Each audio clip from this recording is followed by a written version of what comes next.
we go. Okay, that works.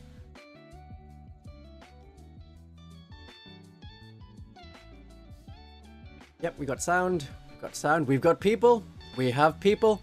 We don't have cake. Cake is optional. Cake is something you'll have to get yourself. Hello. So you painted an entire squad of jackals today. That's a squad of 5 or a squad of 10?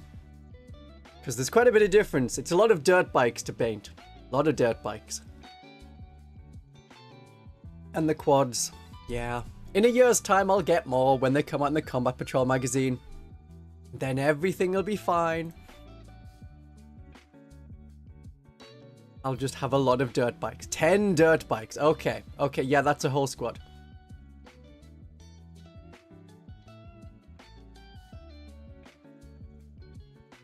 That is good. Audio seems okay. Hello. Working on a Salamander's Apothecary Biologus. Oh, yeah, because that's going to be green and white armor. If you yeah, the problem with white armor is I find that a lot of whites are not the same as other whites. I have a spray can of white, so I spray everything white because the armor's going to be white for, like, my battle sisters. Then I come to cover up a mistake, and the white I'm using is not quite the same as the white of the spray can.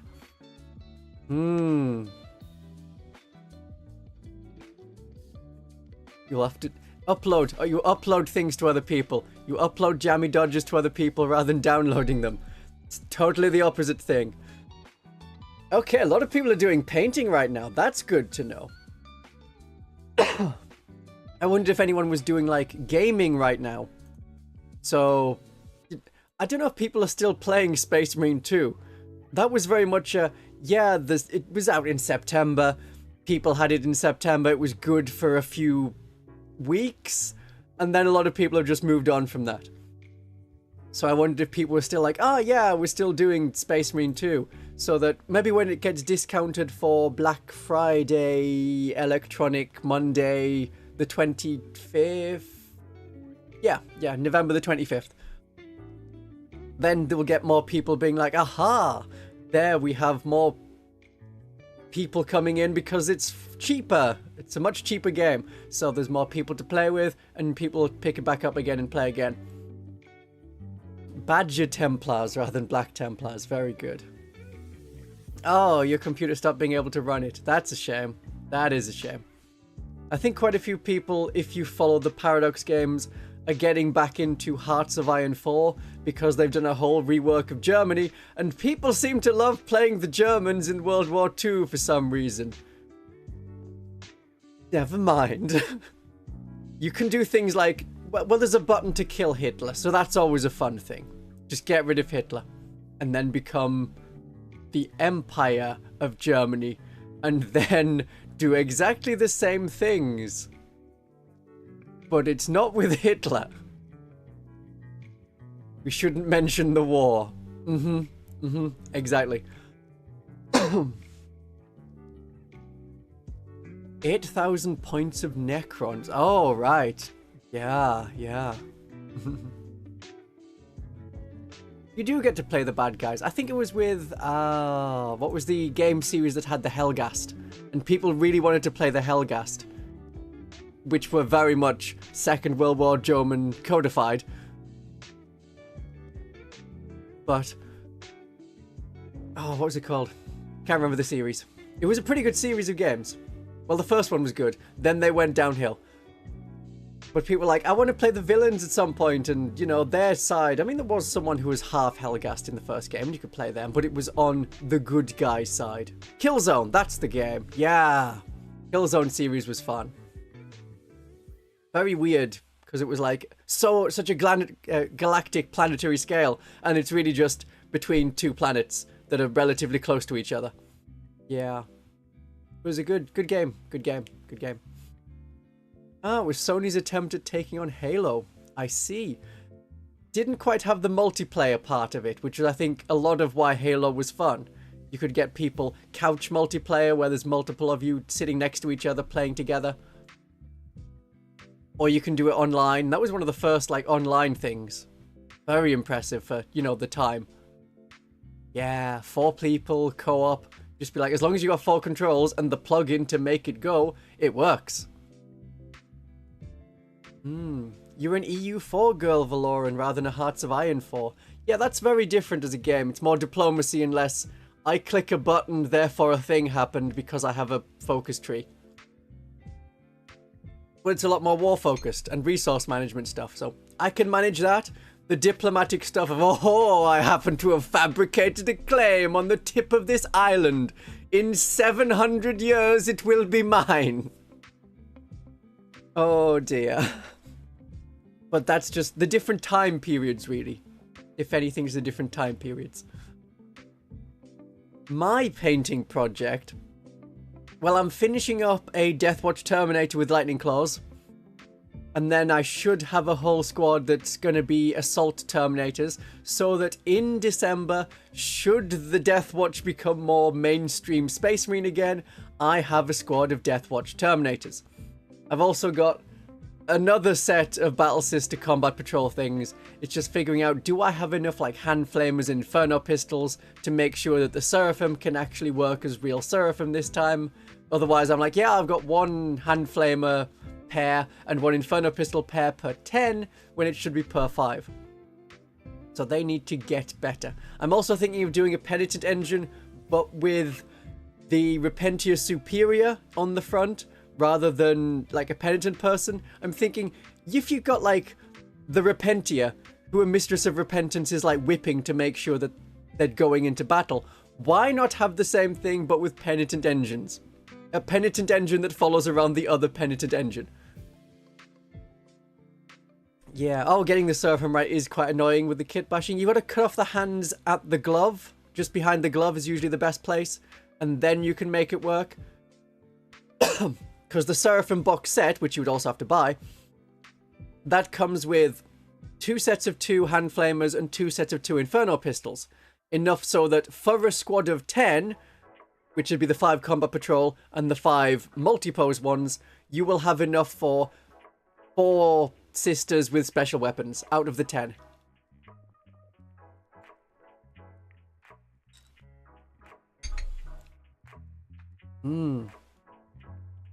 I can do a whole arm, because each of the monopose ones has 1 arm that's fully cast on with a bolt pistol. So you got to cut off that somehow. Valoran has picked up the Agents of the Imperium as the most used army. Battle Sisters and Deathwatch. Yeah, it is very much, wow, this is all of the things that are coming together in this channel. And for a time, we could also have Genestealer Cult. They have fixed that patch, so we can't have Inquisitors leading a Genestealer Cult army, which is a shame, but never mind. It was fun while it lasted, for the one time I was able to do it, and people were like, ha ha ha, this is so silly, your army's so bad. Like, yeah, I get no special abilities on like any units, but that's just how it is.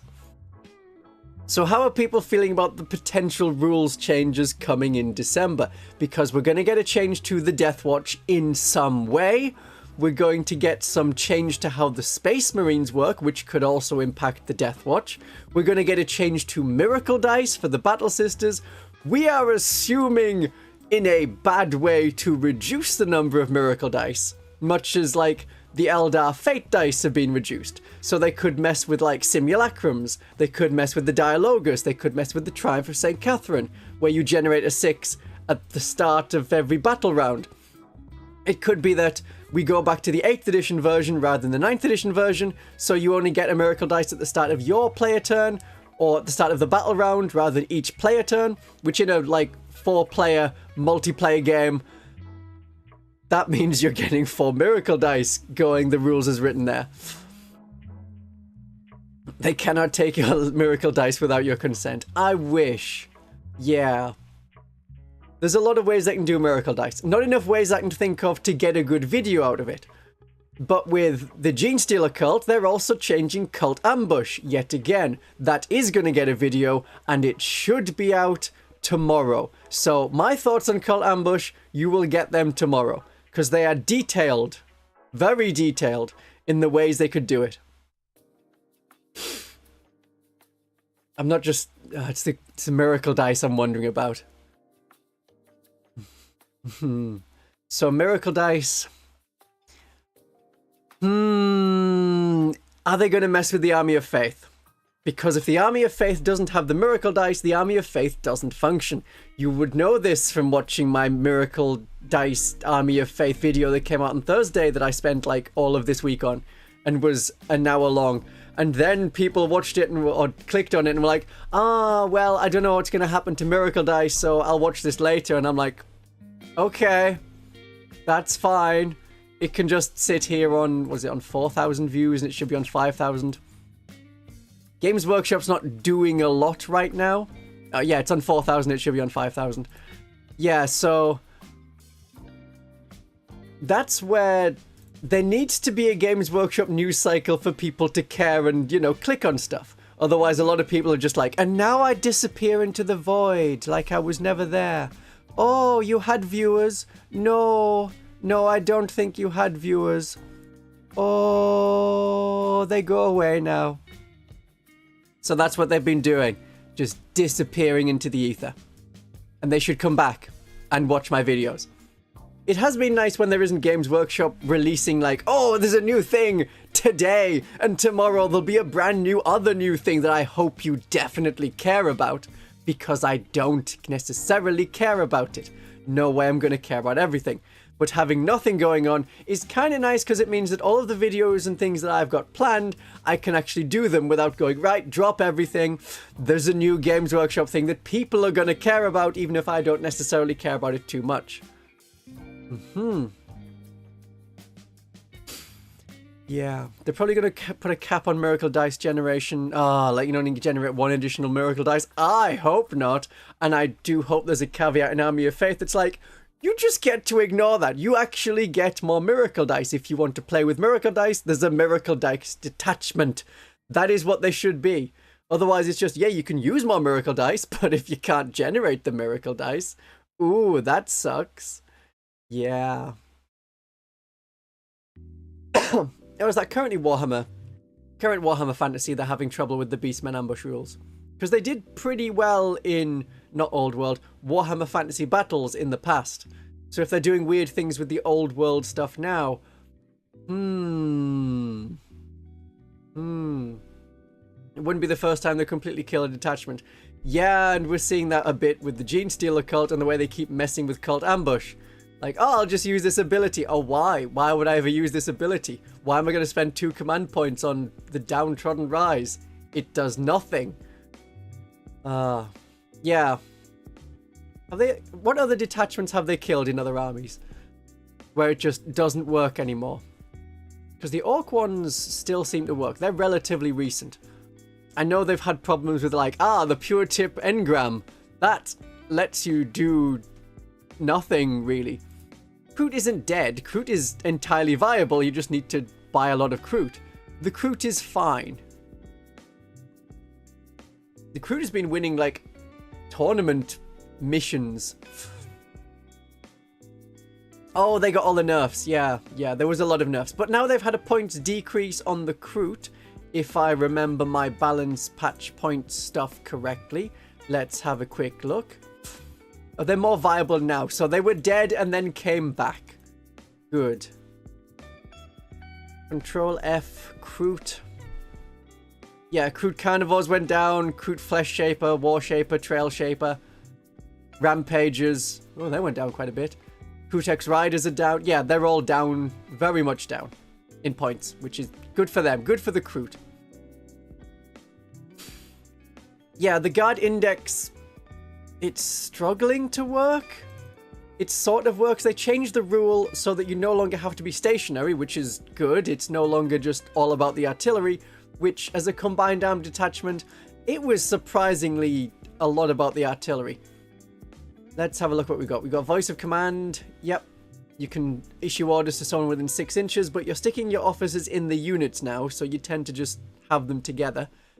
They're all fine. Born Soldiers is lethal hits, but not against vehicles or monsters if you're a regiment unit, and lethal hits against monsters and vehicles if you're a squadron. Stratagems. Yeah, the reinforcement stratagem is once per game and 2 command points. Suppressing fire. So that lets you bring back 1 regiment unit. But, you know, you're doing it once per game. Which means that in 1,000 points, it's a lot fairer. But if it's a 2,000 point game, it's a lot of command points and you really need to get your points worth. So it's a Kazakin squad that you need in a place right now, or it's 20 guardsmen that are going to do something valuable. Increase armor penetration with fields of fire. Okay. I mean, that's pretty good. It's just 2 command points, which is a shame. And you get the same thing on the Lehman Rust with the twin autocannons. Suppressing fire. 1 Astra Militarum infantry unit. And 1 enemy unit. They're -1 to hit. Oh yeah, you hit them and then they're -1 to hit. I remember that from 9th edition. Inspired Command is a bonus order. Yep. Armored Might is -1 damage to your vehicle. There are a lot of 2 command point stratagems in this index.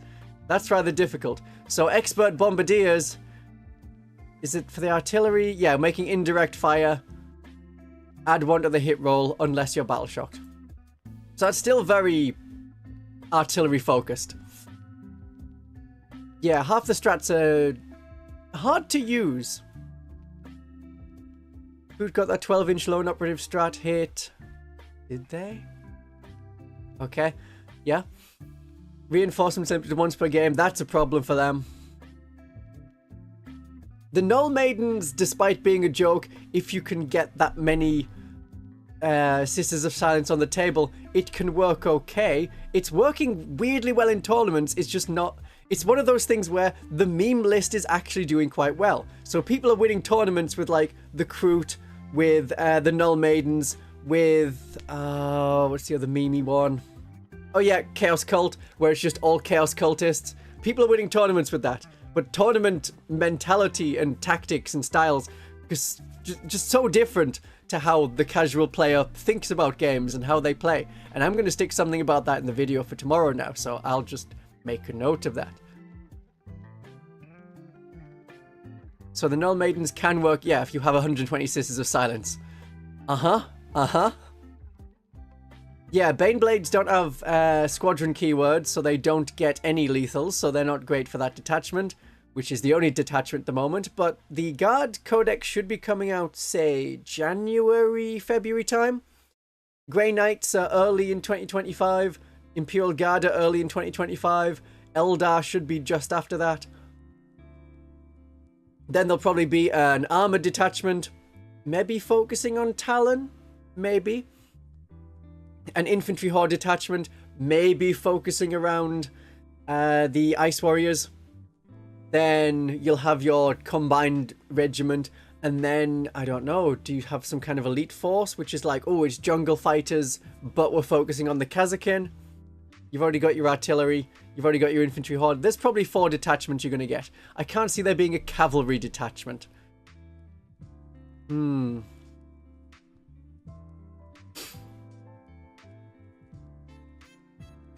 Calidus Assassins. Oh, Calidus Assassins work quite well. Yeah.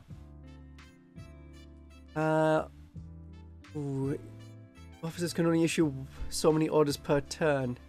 You order during your turn, you can't order another. Okay. Okay. Yeah, tank commanders are a weird one where they now can order themselves, but it was also clarified that their shoot on death stratagem does not work if they're in engagement range. Or if they're killed by Overwatch. No, it does work. Yeah, no. I think it works if they're killed by Overwatch. But yeah, anything that's in close combat with them, because you can't use the big guns never tire rule outside of your shooting phase. So if you're ever in close combat, it's just, no, you don't get to shoot on death. So that's a problem for them. But yeah, technically more useful. It's always the, yeah, you're a tank commander, so you either demolish a cannon. I'm doing my own Lehman Russ at the moment, partly for Brood Brothers. I can also, like, make it into another Castigator if need be, because that's just a Lehman Russ tank with 3 heavy bolters and a battle cannon. It's a Lehman Russ. It's also a Castigator. It's basically the same. It's practically the same size as well. There's like half an inch between them.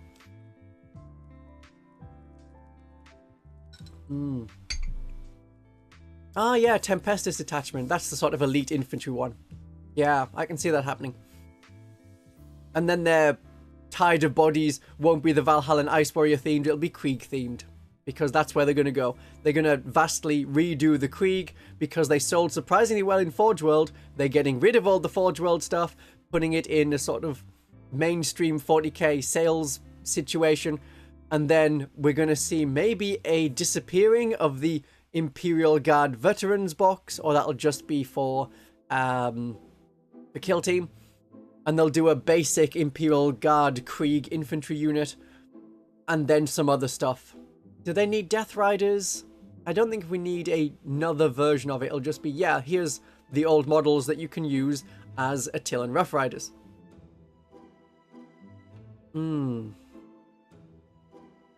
Yeah, I don't know. Cadians a little bit grew on me back in like 3rd edition when they were unique. Now they've just become so vanilla and everyone is trained in the Cadian style, so it's so very similar. Yep, I think Valoran the Lost is right on it. That'll be the 4 detachments. Generic Born Soldiers, Combined Arms, fair enough. Death Course Entry Focus, a tank focused one, and then Tempestus Scions, because we have 2 Tempestus Scions infantry units now, and they have like the Tempestus Scions as like a sub-faction or its own spin-off codex. They've done that in the past. I can see them doing that again. They were fun in the Winter Assault campaign. They were weird. It's like, oh yeah, the Cadians are this super elite, you know, they're all soldiers, they all know what they're doing, they're all expected to fight, they're all willing to fight, and then it's like, oh yeah, and this bunch of Cadians turned traitor, and this bunch of Cadians were cowards and needed to be shot. Like, yeah, okay, they are just generic humans, I guess. They're not that special. Oh, the Vostrians. They were like some of the last metal models that Games Workshop produced before they went full plastic. Or they tried resin and then went, yeah, this isn't working, we're going full plastic. I liked some of the Vostrian models. They were really good. It's just a shame that they were so metal and unique. There's only so many you want.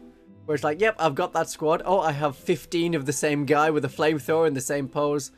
It does get a bit old. But then you have places like, I can't remember the names of all the 3D, not 3D printers, the retailers that sell special bearskin hats with mustaches so that you can have your Vostrians once again. Same with like Steel Legion, which were precursors to the Deathcore of Krieg. I mean, the Armageddon Steel Legion is cool. Somehow there's enough people still in Armageddon after the second Armageddon War, the third War of Armageddon, which has gotten messy, and now we don't just have orcs, we also have the Khorne demons from the first Armageddon War. And, you know, Angron's back. And we've lost the Commissar. He's died off screen, possibly of old age. We don't know. We don't know. You can get quite a lot of, like, this is Second World War models, or this is historical stuff. So if you want Praetorians, you can get very similar looking models in 28mm scale, which are the same size as the Praetorian metal ones, just not the same size as like the modern Cadians and Krieg. It's an option. Yeah, so Steel Legion and Yarrick disappeared into the ether. It's a shame that we have like such big range things, but then small range things. Imagine if they killed off Calgar. Oh, it's a whole thing with like the Primarchs coming back. It replaces what all of the previous factions had. Like, Khan the Betrayer is the leader of the World Eaters faction if you want to have a World Eaters leader. Now we have Angron, so what does Khan do? He's just sort of there. Ahriman, well, you can have Ahriman, but we have Magnus now. What's Typhus doing? What's Typhus doing? What's his job? Well, he's leading a plague company, so that's it. He's just a guy now. He's not doing grand machinations because we have a Primarch for that now. So they've kind of been supplanted as, what do they do? What's their purpose? That's it. Yeah. Oh, I'm on 14,000 subscribers. That's cool. That's a fun number go up. Fun number go up. Awesome. Awesome.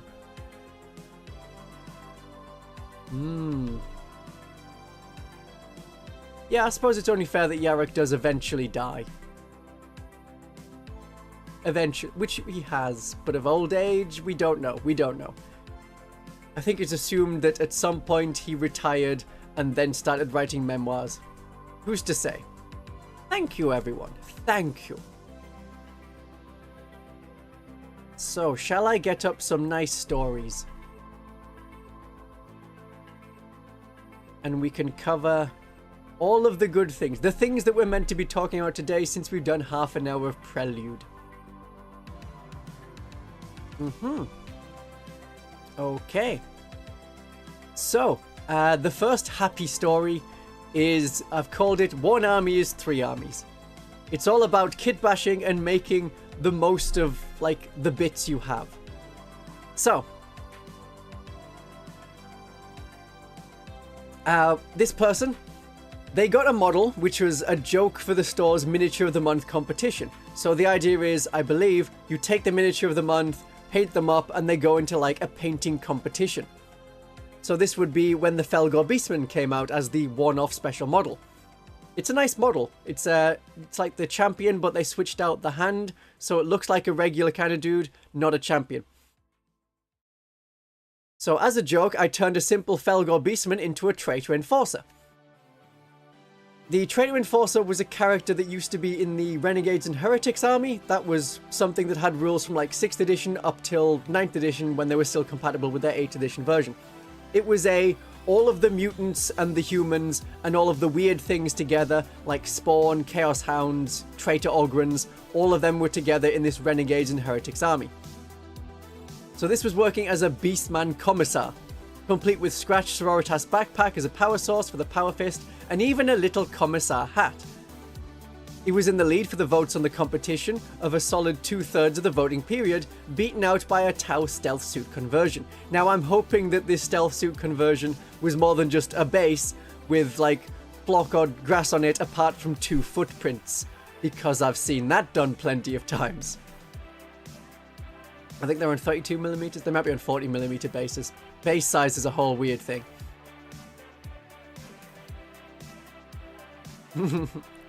Thank you, Winbintan. I'm pretty sure that's who it is.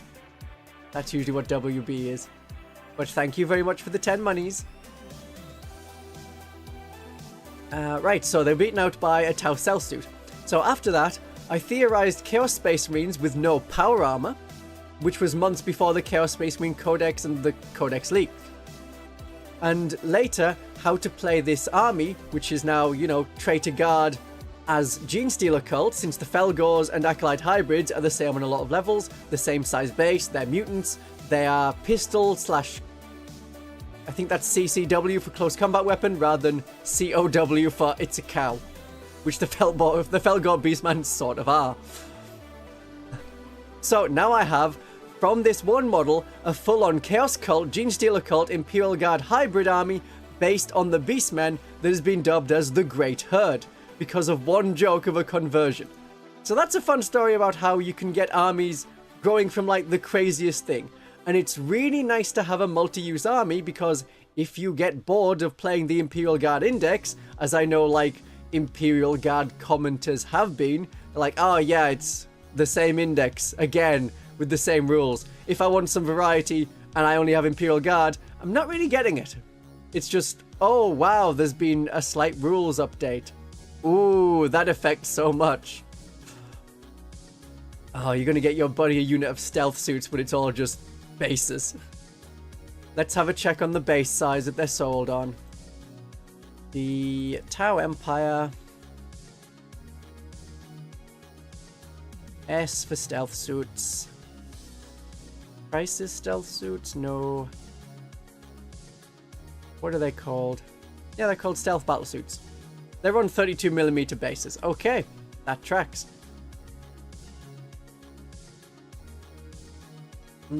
Nice to have you back, Wenbintan. Nice to have you back. I hope your sisters are doing well, even if you haven't painted some orcs. But I like the idea of this is an army that works in multiple places. So if you have an Imperial Guard army, yeah, try playing it as Chaos Cult sometime. See how that does, because Traitor Guardsmen and Guardsmen are functionally the same. It's based on the same, like, Cadian set. just with an upgrade sprue. And I know that you could also do Brood Brothers Imperial Guard. Oh look, we have a Chimera, we have a Lehman Russ. Can't use Valkyries. Cadians, yeah, all of them, you can use them, or just switch them out to be neophytes, and it works. And there's a totally different way to play it that's more guerrilla warfare, so if you had Catachans, you could just play them as the Gene Stealer cult instead. Do Cult Ambush. It's like, oh yeah, that Catachan squad wasn't wiped out, they just disappeared back into the green, and then they came back later, somewhere else. Stealthy like that.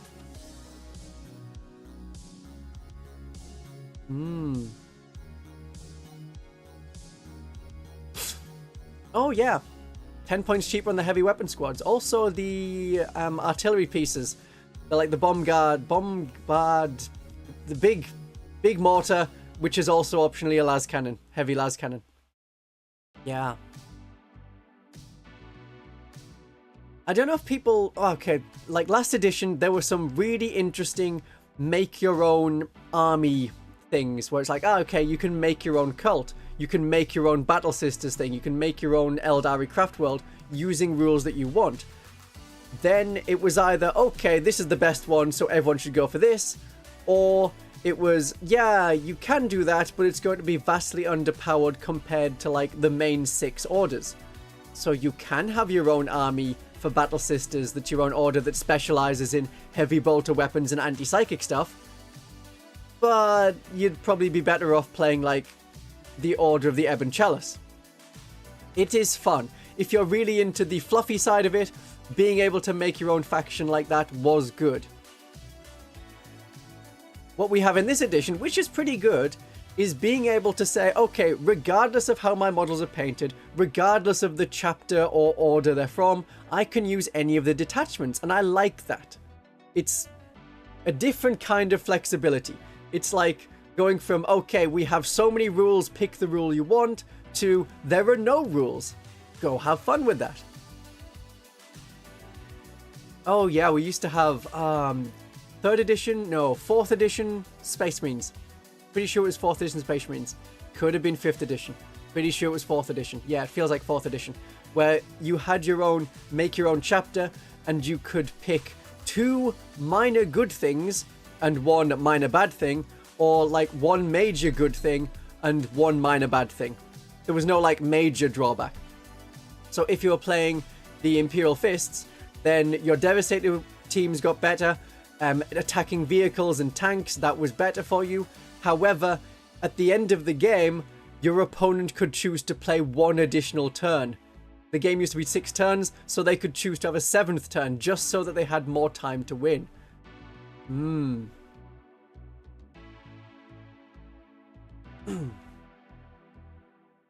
Yeah, make your own chapter master. We had that in like 8th edition. They had some part of the Crusade rules was definitely, this is how you can make your own thing. Very good. Okay, next story. Not gonna scroll. Yeah, okay. A little bit further up. Too far up. There. That should work. Okay, next one. Right, Metamorph Mash. So, I was playing Xenocreed Congregation Genestealer Cult against Imperial Guard and had a unit of hybrids with an Icon Ward with the enhancement the Denunciator of Tyrants in a truck. And he wanted to kill Leontus, Lord Solar Leontus. That's a dude on a horse. So, you scout the truck 6 inches because the Metamorphs have scout inside. Disembark 3 inches. So, okay, good. That's like all 9 inches bonus free movement. Move there 6 inches, and you can advance when you spend a command point, Tireless Fervor, which allows you to also charge. Made the charge, got into engagement range. Now I wonder where this person learned this tactic. Is it possibly from watching my Xenocreed detachment video? Which I think is also like an hour long of very detailed tactics on the Xenocreed. How it works, how you can make it better, which different units to use. Very good video, just saying. So, the friend was unaware that because Leontus was a character, Denunciator of Tyrants worked when attacking the whole unit. So any unit that he's attached to Denunciator of Tyrants will work on. And Denunciator of Tyrants as a enhancement gives you +1 to hit and +1 to wound. So Metamorphs doing a sweep attack, that's 5 attacks each. We're hitting on a 2+, wounding on a 2+, with an extra AP from the Ridge Runner, so I think that would put them on AP -2. Or do you get no AP when you're like that? Most people just go for the strike. Yeah, the strike. Oh, they're both AP -1. Okay, that works. That works. So now AP -2, which against Imperial Guard means no save for the Imperial Guard.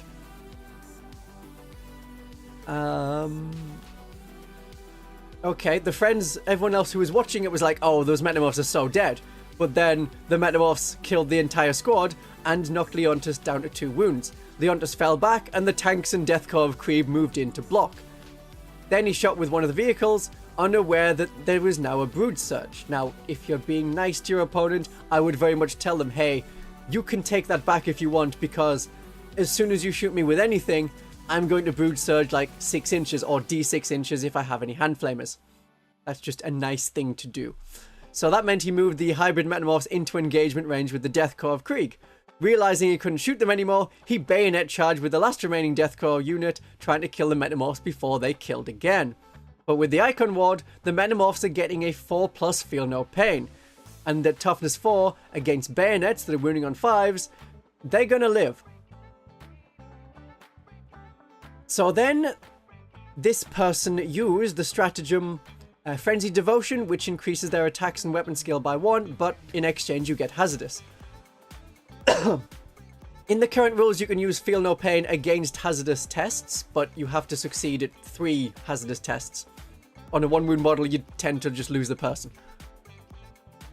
So despite losing half the unit, they were making the same number of attacks as before, wiping out like all of these Deathcore again. So in the end, the hybrid Metamorphs did get to Leontus, kill him, along with like a load of other Deathcore of Krieg, all without most of the other units in the army taking damage. And the friend that was playing Imperial Guard conceded on turn 2. And there's a caveat they've written here. I did try and tell my friend about like the surge move and how fast they could go, and you know, not gacha him. But he explicitly dismissed it, saying he didn't care how the army was going to work, he just wanted to play the game. So that's glory for the 4-armed Emperor. We wounded the oppressors and rose for Ascension Day. Excellent. Well, I'm glad it's working well for you, the whole tactics and shenanigans. The Xenocrid video ruined me.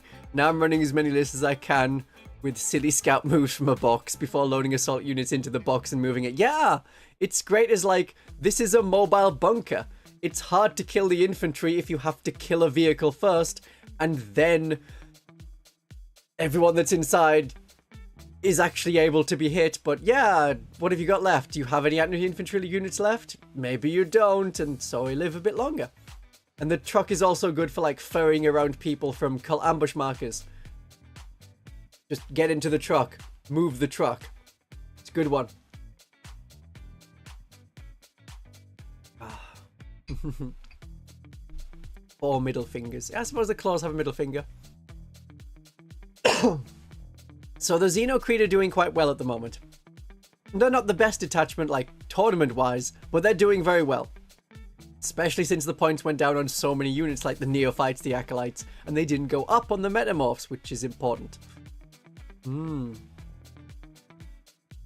Dominions, Rhinos, yeah, it's not the cheapest combo, but it is quite a fun combo. 8 V fingers, you could do that, that probably works, yeah. Okay, next story. Me and my sister started the hobby together, building, painting, and playing together. It's really fun, and I love how she helped me paint my Lichguard squad. I do the same, painting her Winged Tyrant Prime. Now it's one of her favorite models. Okay, that's the whole story. That's just a good story. It's great to get into something as a family. It means you always have an opponent, someone who's like gonna care about what you're talking about. It's not gonna be, oh yeah, the weird child that we have is talking about this at dinner again, just trying to listen to the news, Can't we hear about the horrible wars going on in the world? Why do we have to hear about the things that entertain you, child? Although this person may be in their 20s or 40s. Who's to say? But I know a lot of people have said, oh yeah, I just play with my brother all the time. That's good. It's good to have family like that. Or, you know, my dad got me into it. Or your mum got you into it.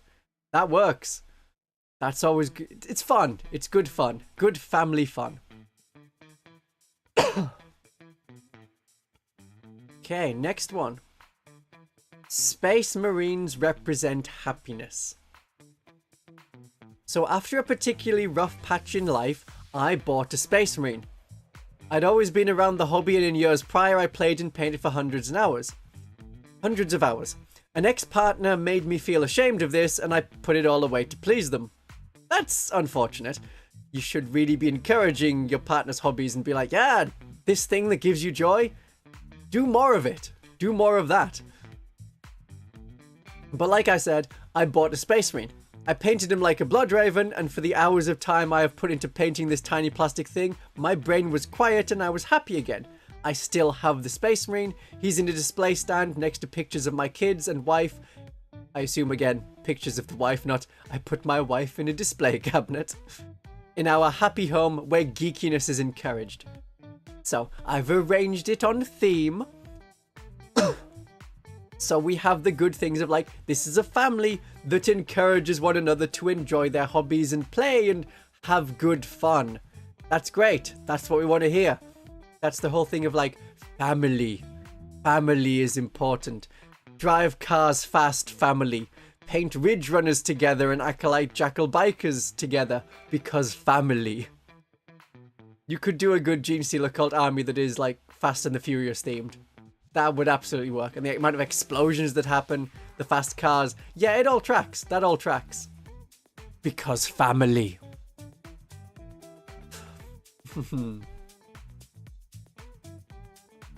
Alright. Next one. Never give up, never surrender. So we're homebrewing things. Recently went to a game of 40k 10th edition with a friend I made a month prior.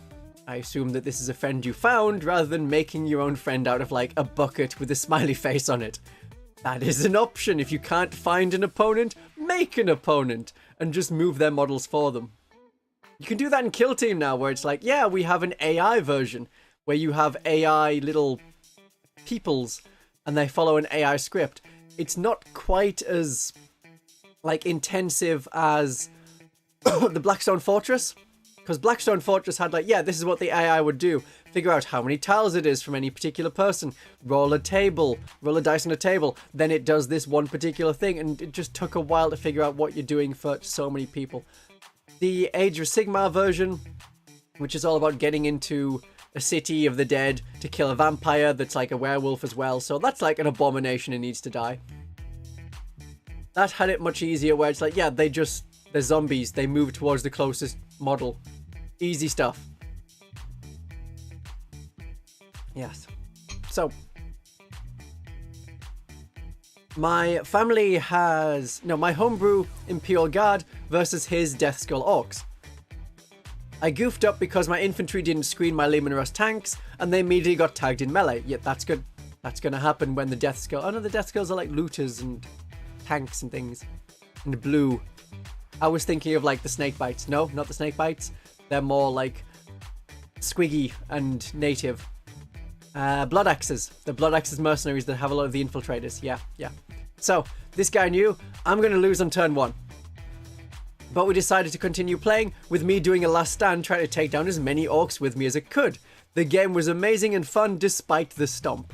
And that's good. You shouldn't just be like, oh, well, it looks like I'm not going to win on turn 1, so... I mean, you could be like, okay, I concede, I made such a terrible mistake. Can we please play again from the start? That's an option. Just like maybe slightly change some of the terrain that's not working. You could do that. But being able to go, okay, I'm losing the game. Time to make this extra fun. That's the right attitude. That's the attitude I like to see. That's the attitude we encourage on this channel. Do the thing that's fun. Such a dry cough I have, it's a shame. Not even warm. It's cold in here. It's being like almost winter. Yeah. The dice do indeed tell the stories. And campaigns are the same thing. Campaigns are really fun. So, next story is... The place I lived between 2019 to March of this year, we got into Horus Heresy when it came out. Easily 10 of us playing a bunch of minor campaigns that we did, and it was a great time. Unfortunately, the store we played at closed, so we hopped around a bit before settling again. I recently moved away because I returned to the active duty army. I got a bunch of models and I still need to paint them up, and I'm going to get some nameplates for the sergeants. Very good. Naming your models is also something we encourage on this channel. If you've seen enemy battle system models being shown off, a lot of them have the name painted on the base. If you've also seen my Death Watch, I have the chapter name painted on the base so I don't forget. Yeah, it's good to still play on.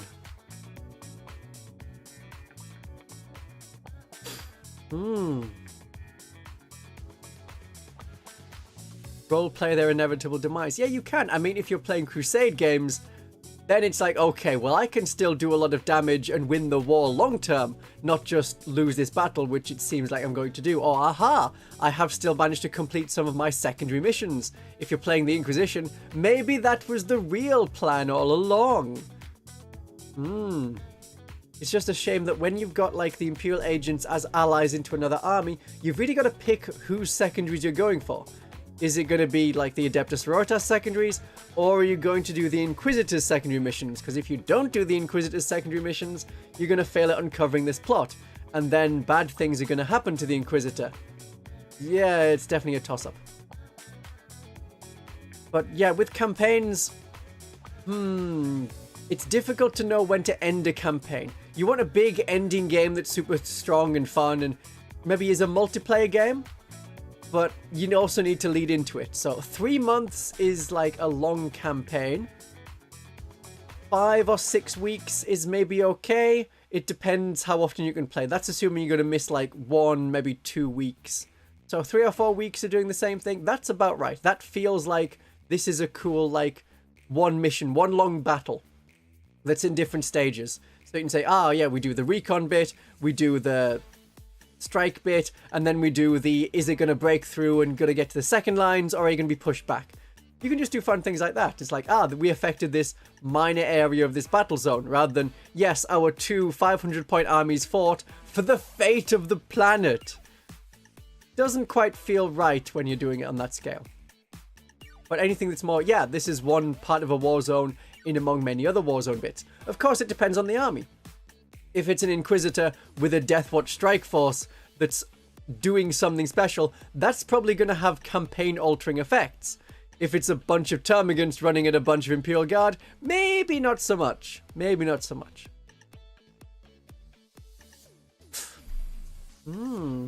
Oh, that sounds like a fun tabletop campaign. 4 battles leading to a final showdown with Calgar, Dante, and Azrael escorting a rogue trader to safety. Nice. Yeah. 12-week campaign. That's 3 months. That works. Then people have life and work and stuff. Yeah, so that'll be like the weeks that you skip, assuming you do it once every week.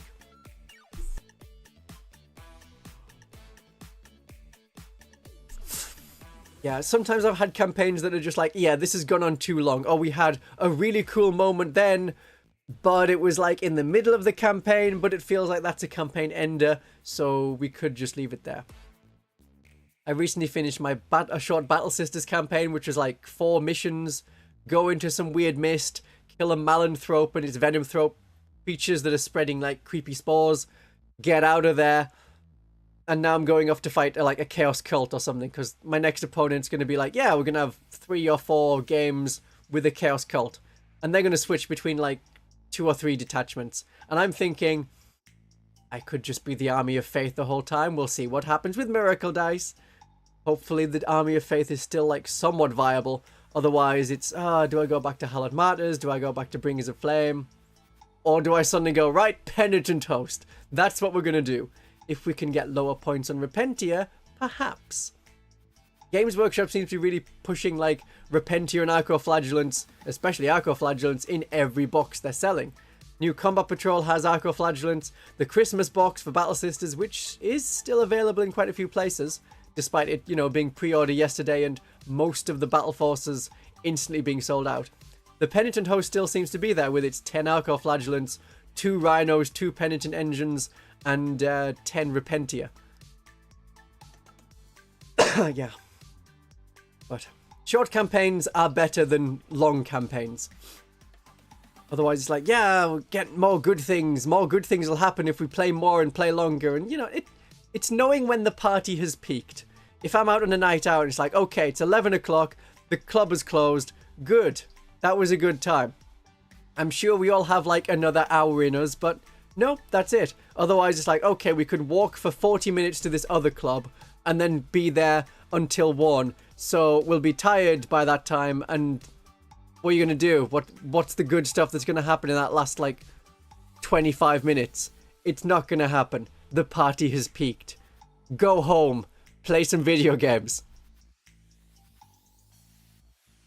Did they have red hoods? They didn't have red hoods. They had, like, red bandanas.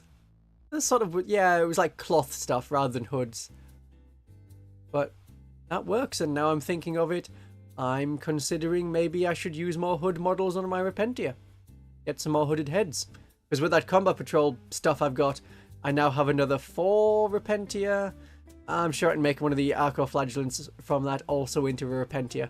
Because I'm not sure that 3 Arcoflagellants are going to last for another edition.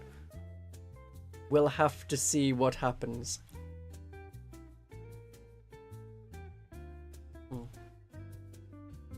Okay.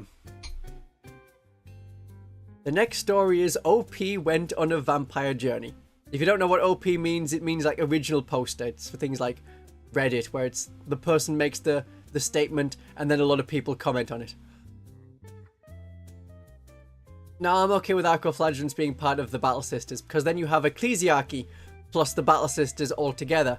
And then separately, you could have things like the Crusaders and maybe the Death Cult Assassins. They should be back with the Inquisition, which is where they were in the first place, where it was like Codex Witch Hunters, but they're very much tied to the Inquisition rather than the Battle Sister side. It would be nice to have them back, because they're really good. And I prefer to have like 4 Crusaders instead of 5 Celestian Sacrosants. They can be joined by more units as well. They're tougher, have more wounds. I mean, Crusaders are basically Space Marines, but with toughness 3. They're good though. Definitely good. And, you know, no bolt gun. But you get a power sword. It's not a damage 2 power sword or something crazy, is it? No, it's fine.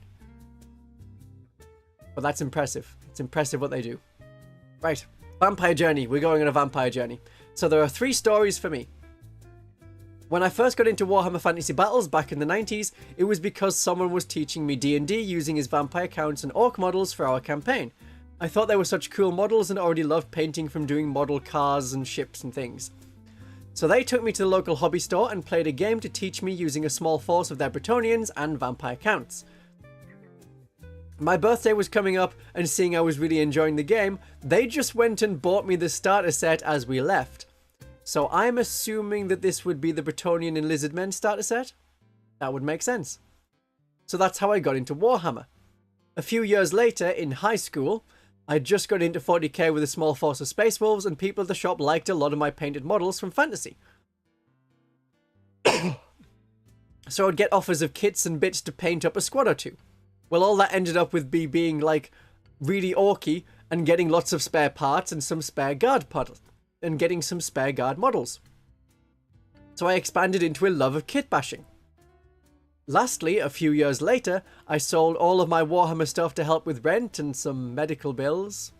One of those countries, it seems. That sucks. Along with a very large chunk of my Magic the Gathering collection. So I was 100% out of the game and hadn't played in years, but still painted D&D models. A friend of mine was getting into Age of Sigmar and asked if I could help him with painting. Said sure, and a week later, I had 2,500 points of Soul Blight. The Soul Blight Gravelords being the vampire counts, but in Age of Sigmar. And an incoming Indomitus box, all from this friend as thanks for helping him paint. As long as it has vampires at the start and vampires at the end, it's a good story.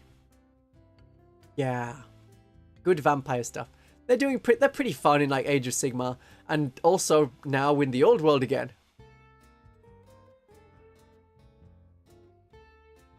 Yeah, okay. Yeah, there probably aren't that many countries that have like huge medical bills you have to pay and also access to lots of Warhammer. But it could be not America. You don't know. But they said high school, so probably America. But it has vampires in, so it can't be a bad story. It's a good story with vampires. Okay. Next one. Ah, it's a story of how in-jokes are made. I had a game in my local game store. Okay, we're using abbreviations and longer sentences version of it, where I was playing against one of my buddies. He was running Chaos Knights and I was running Tyranids. Okay, I was thinking Chaos Knights, wait, that's Chaos in the old world. No, this is like the big stumpy robots Chaos Knights. Yeah. In round 3, I lost too many of my minis to his knights, big murder guns, and I was put into some tough choices, leading me charging his knight with my Hive Tyrant.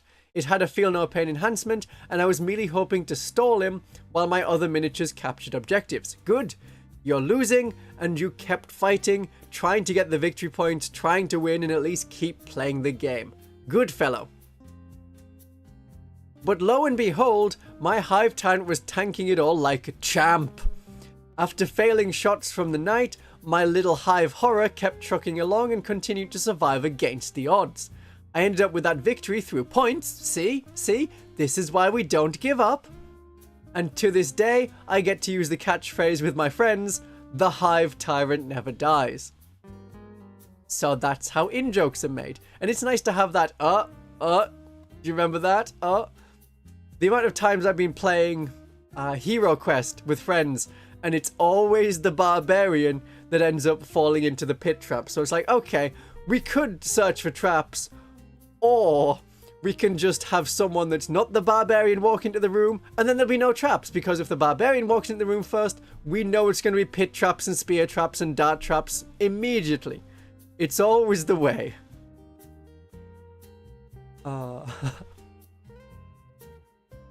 Yeah, the enemy cannot kill you without your consent. But you are, consenting to play the game, so that's how it works. Okay, next story is about painting the grey models. I bought a bunch of paints for a broke young dude with a grey army. Someday in the future, he'll do that to the next young and broke person. That's a short story. That's a good story, though. I'm sure that broke person then ate those paints and was very happy for that day, or sold them immediately to get some money. Or he didn't have time to paint, which is also something that happens. No, he's probably very appreciative. Very appreciative of what you did. If only you had also brought him a brush. Because without a brush, the paint doesn't do a lot. And, a paint palette. Oh, and then you need some special painting area. I just use like a pile of newspaper. That works. So there's a lot of things there that's like, there's barriers to painting other than just getting the paints. And then you also have to get good. The thing that you don't get told in any of the painting tutorials on YouTube is it just takes a long time being bad at painting before you get good at painting. It's all about like brush control. You can't just give like a child a really fancy pen and expect them to not grip it in their fist and start drawing on the paper like a crayon. They have to learn how to do handwriting, and then you don't necessarily become great at handwriting. And you end up with your own personal code that only you can understand. Or you just use your fingers, dip the finger into the paint, and then like wipe it on the model. My mother kept saying, why don't you dip the model into the paint pot? It'll be quicker. You're just awful for consistency.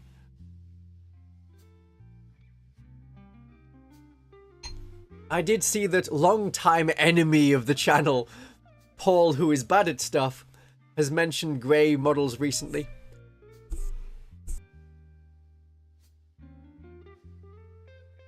And he was saying, ah, yes, well, you should still be able to play with the grey models in your army. There's no reason why not. And that's fine. Especially when you're starting out. Just having models on the table, learning to play. And it's a whole different thing to learn to play and also learn to paint. And you don't necessarily do them at the same time.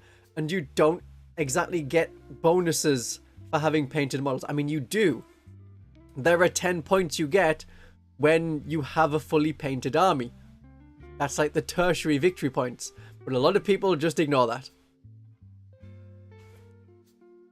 Oh yeah, people are being like, yeah, just edge highlight this or do a wash here. And it's like, well, how much water do I put on the brush?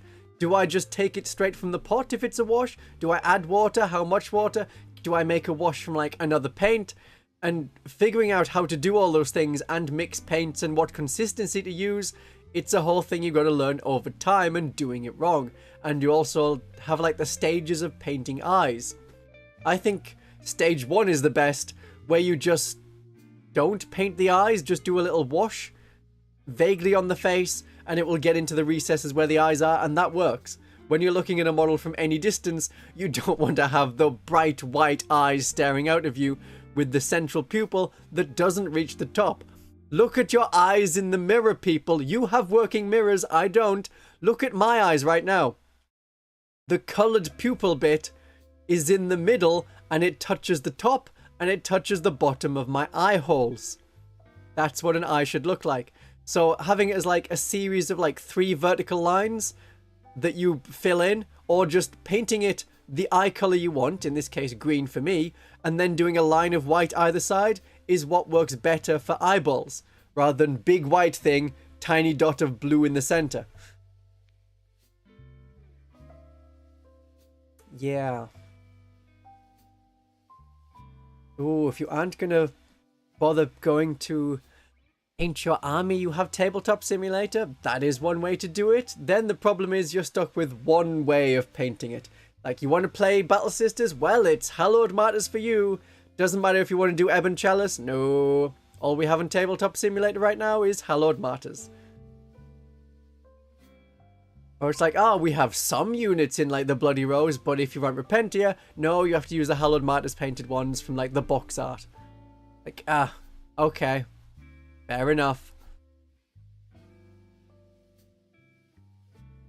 So let's look at learning to play stuff. So, I remember my first ever game of Warhammer 40k. I didn't really understand a lot of what was happening, or the rules, or even how to play properly, but I decided to go along to the local store and they were holding a casual tournament. At first I thought I shouldn't join as I didn't want to bother anyone, so I just stood there awkwardly with my poorly assembled, unpainted models. To my surprise, the people I didn't want to bother actively came over to me and were really welcoming and positive. All of them wished to play with me and were excited to have an extra person there. Every game my opponents were very patient and also helped explain things to me and would talk out their turns to show me how to play. That's good. Then it's like, I put this unit here for reasons. I fire at this unit first because this unit gives a benefit to the rest of the units that are going to be shooting. And also then you remember things like, oh yeah, I actually need to do this. If you ever need to learn your army really well, teach your army to someone else. When you know your army well enough to teach, and also the process of teaching someone does help you to figure stuff out. The amount of times I've gone, okay, I've figured a thing out, I put it in a video, I'll tell people about it, and then forgotten about it, so I rewatch my own videos just to remember my own tactics. That is something I do now. So when I get back into like Imperial Agents and be like, okay, I want to play the Imperialis Fleet Detachment, I will rewatch my videos about the Imperialis Fleet and be like, oh yeah, 101 unit scouting, that's a fun tactic. It's not just for the Xeno Creed. And also infiltrating, mass infiltrating. Because I play the Imperial Agents and I play my Genestealer Cult in much the same way.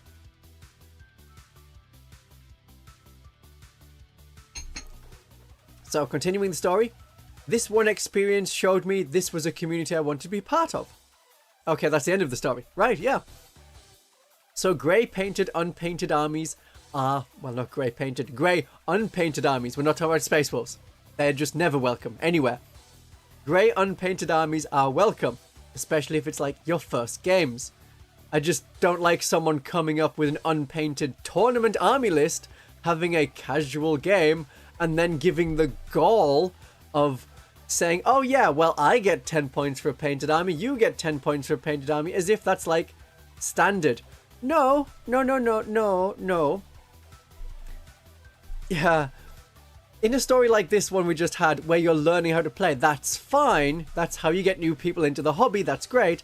But if you're coming like experienced in the game, and you have like a super powerful Eldar tournament army list, and you're just playing that, it's like, yeah, we know why you have this, but you don't get those 10 victory points. You don't get those. I earned my 10 victory points by painting all these models over many, I guess, hundreds of hours. They're my victory points. Give them to me, not you. You don't get them. And then you can stomp me and make more than victory points back. Yeah. There's a meme called the 3-dot method. Is that for painting eyes? I assume that's for painting eyes. Explain something to someone will make you actually understand the thing that you're explaining. Yeah.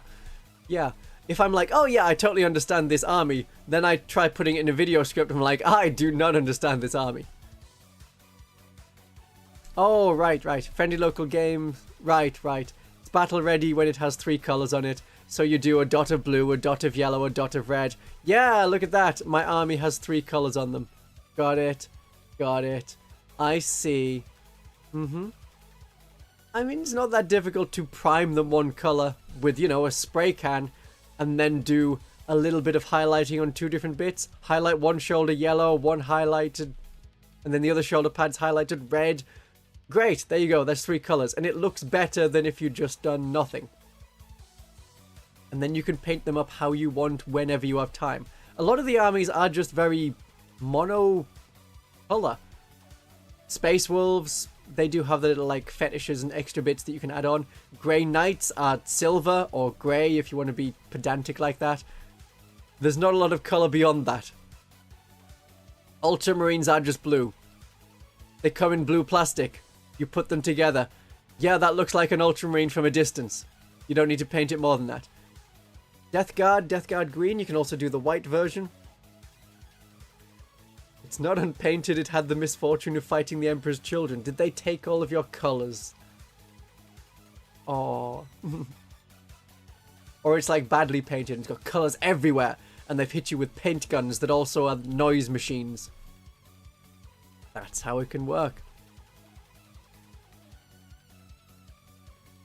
Oh, too far.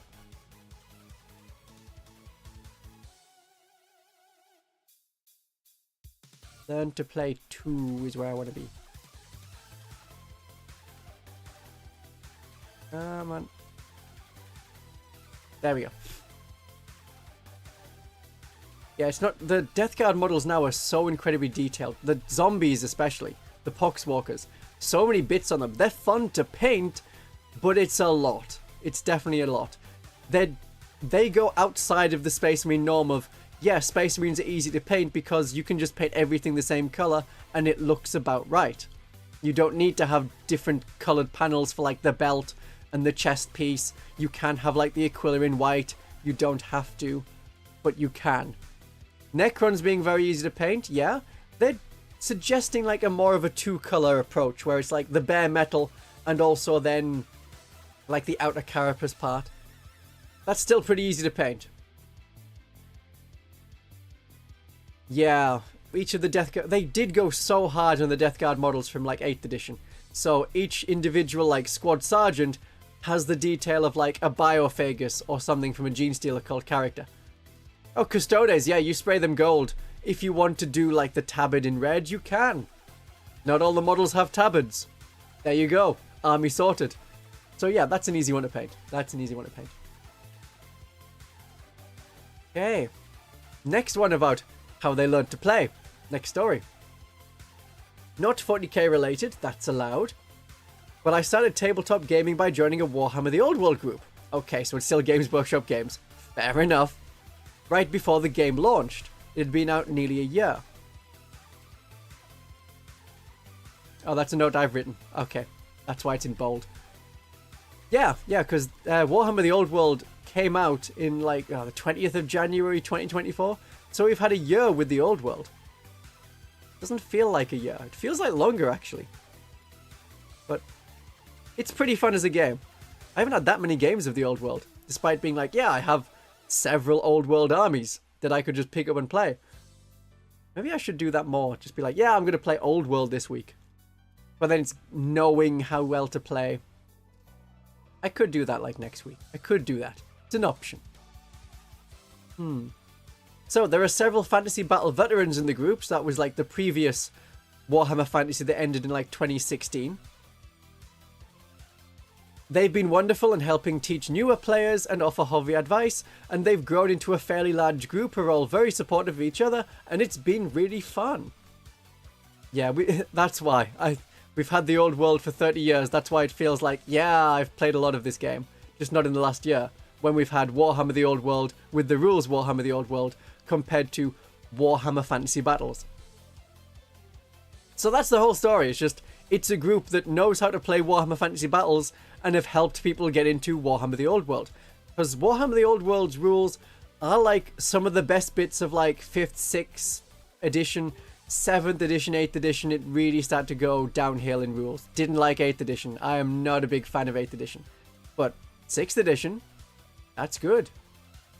And the Old World is that. It's the good stuff. So I'm glad this person has a group where it's like, yeah, we'll help you get into it. And weirdly, we knew the rules and like the premise and concept and, you know, square formations and angling and how you do triangles and stuff. You started Warhammer Fantasy Battle with 3rd edition. They were still having like extra stats and marking things in like, that's like C. It was barely out of like a roleplay game at that time. It was just starting to be like, yeah, this is a big formation game, rather than like you have 20 models and it's a skirmish roleplay game, much like Dungeons and Dragons, because people weren't expected to have that many models at the time. But then it was like, yeah, we've got all these roleplay games, let's put them together into one big army fight. And then you have like 40 models or 50 models. But then as Warhammer Fantasy went on, the standard army for any faction was closer to 100 models at 2,000 points. And that's just too much. And then if you're playing a horde army like the Empire or Goblins or Chaos or Beastmen or Skaven or Orcs, yeah, okay, a lot of them were just hordes. So that's even more models. And then it's too much. It's just too much. And you rank them up and it's like, yeah, they don't feel special anymore because they're just in a group. And a lot of people would do like, okay, I've got this square base that's making up the space of 4. I'm going to put 2 models on there and it's like a filler. Yeah, that's the time it started getting bigger, 3rd edition. Oh yeah, because that was a starter set, wasn't it? The Goblins and the Elves starter set? I think it was. Or was that 4th edition? That was 4th edition. No, that was... yeah. 3rd edition. Trying to remember all the different editions. Never mind. Yeah, the formations meant that the horde armies were easier to play, for definite, because everyone had movement trays. Compared to like 40k, where it's like, I've got 100 models in my Xenocreed army. And actually, I've got more than that now that the points went down. It's a lot of models to be playing with on the table. Yeah, 40k isn't the points value. The best heartwarming hobby story from Brent was when they bought a Dracodile, which is a huge war machine models, and it came with 2 left legs. Oh, that's cute. Okay, well, I hope it like functions still. And you could actually make the model, but that's funny. That's kind of funny. A lot of places you can be like, hey, this is wrong. Can you fix this? Someone else was getting one with 2 right legs, so you traded a leg. Good. As long as it's like, oh, I'll swap you a left leg for a right leg, and they're like, no, I've already glued on both right legs. I thought I was meant to. Sorry. Oh, dear.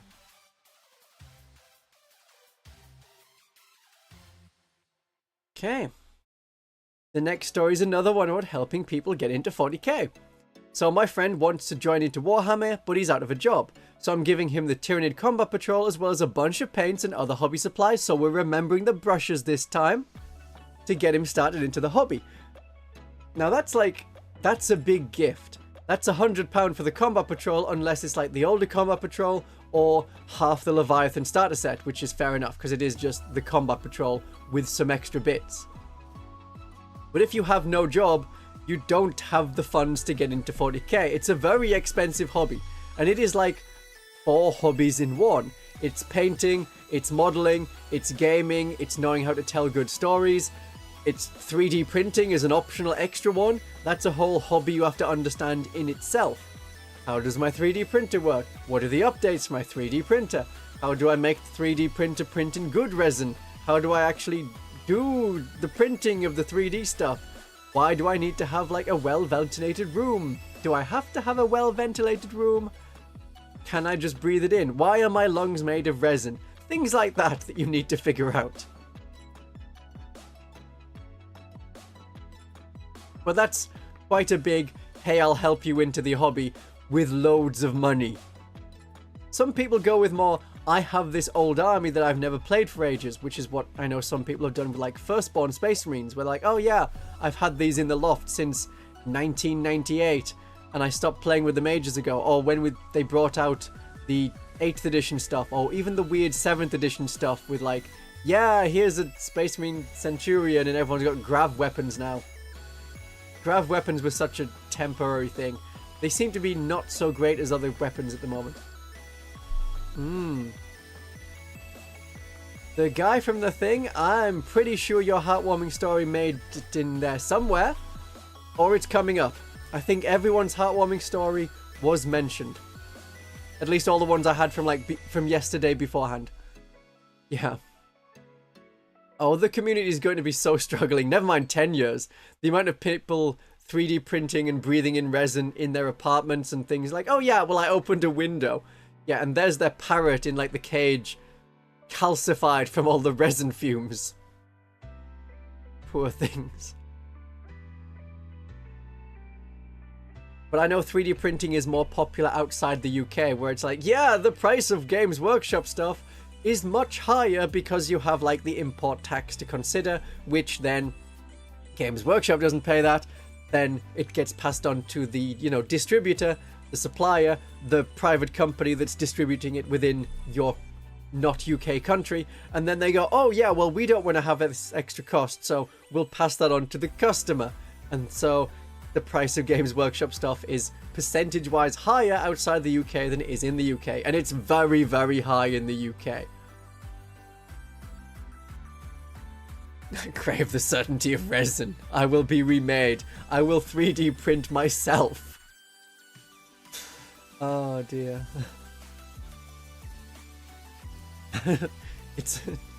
I like that, Comrade. No to microplastics, yes to macro resin. Oh. Okay, next story is Help, I'm a Guard player. I'm still relatively new to the game, but the guy I play against the most has been in the hobby for a while and is willing to play different armies into me and hold my hand whenever I make the same mistake for a 7th time, because I'm a Guard player and thus legally obliged to make bad lists for the aesthetic. Well yes, you have to have historically accurate platoon formations that don't necessarily work so well in the 40k games and rules systems. And a lot of the stories that people are coming out with are stories of how they first got into the hobby. You know, this is the stuff that people remember. This is the people who helped them learn. So if you want to be remembered fondly by someone, help them learn 40k. Because if you've never played 40k before, the rules are complicated and not always intuitive. That is why I want my channel to be as suitable as possible for new players to get into the different armies. That is why I take the time to put the units and the stratagems on screen and have maps and things in my videos instead of just talking to you like you already know it and you can imagine it and you don't need to like fact check it and stuff. So my Army of Faith video is designed to be understandable for beginners. And then I still get people commenting like, oh, I didn't know it worked like this. I was sure it works like this. In fact, I'm still pretty sure it works like this. And it's on screen. it's right there on screen how that particular enhancement or stratagem or thing works. Oh, your first 40k game had a Fisher-Price castle, some Space Marines, and the red whippy sticks. Yeah, 3rd edition whippy sticks, which they had until, I think they were still there in like the 6th edition, 7th edition starter set, the whippy sticks. Very good whippy sticks. I have so many of them. They kept getting snapped in half, so it was like, oh, it's 9 inches. Perfect for deep strike. When like 8th edition had deep strike being 8 inches away. 9 inches, yeah, 9 inches away deep strike. Yeah.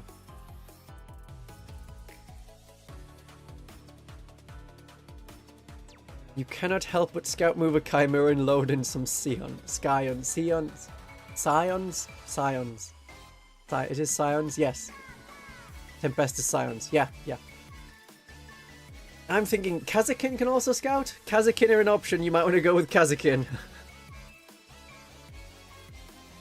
You teach 40k with the World Eaters. Is that you running blindly towards your learning opponent? Or is it telling your opponent, yeah, hey, here's the World Eaters, run at me? Oh, okay, it's you running at them so that they can gun you down and they feel badass. Good, yeah. The rules are overcomplicated and sometimes even Games Workshop gets Games Workshop's own rules wrong. I know! I have watched several of their battle reports and it's like, that's not the rule. That's not how that works. That's not how that works even like before the balance patch. Assuming that you were recording this before the quarterly balance patch or rules update or whatever, or FAQs. Yeah, they do sometimes get their own rules wrong.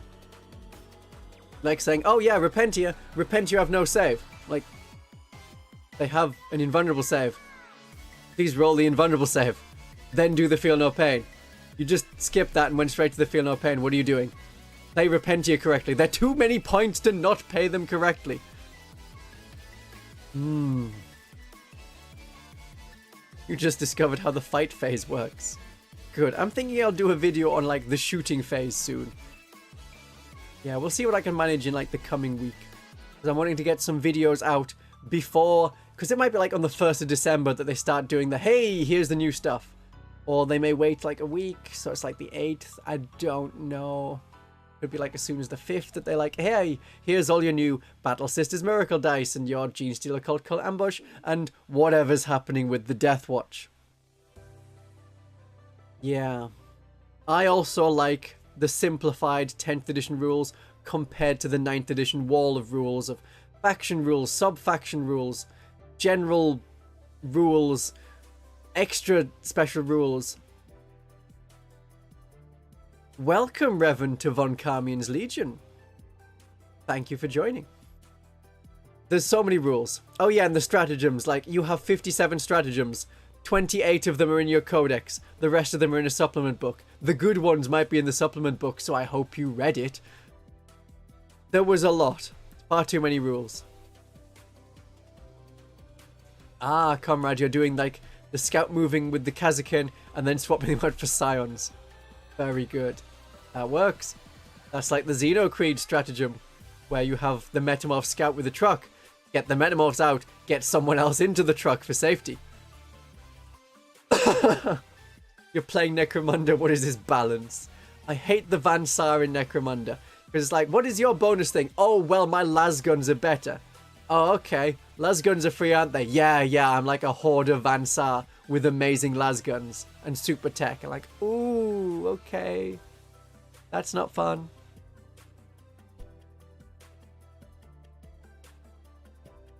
So whether it's the 90s version of Necromunda or the like 2017-16 version of Necromunda, I've always hated the Vansars. Okay.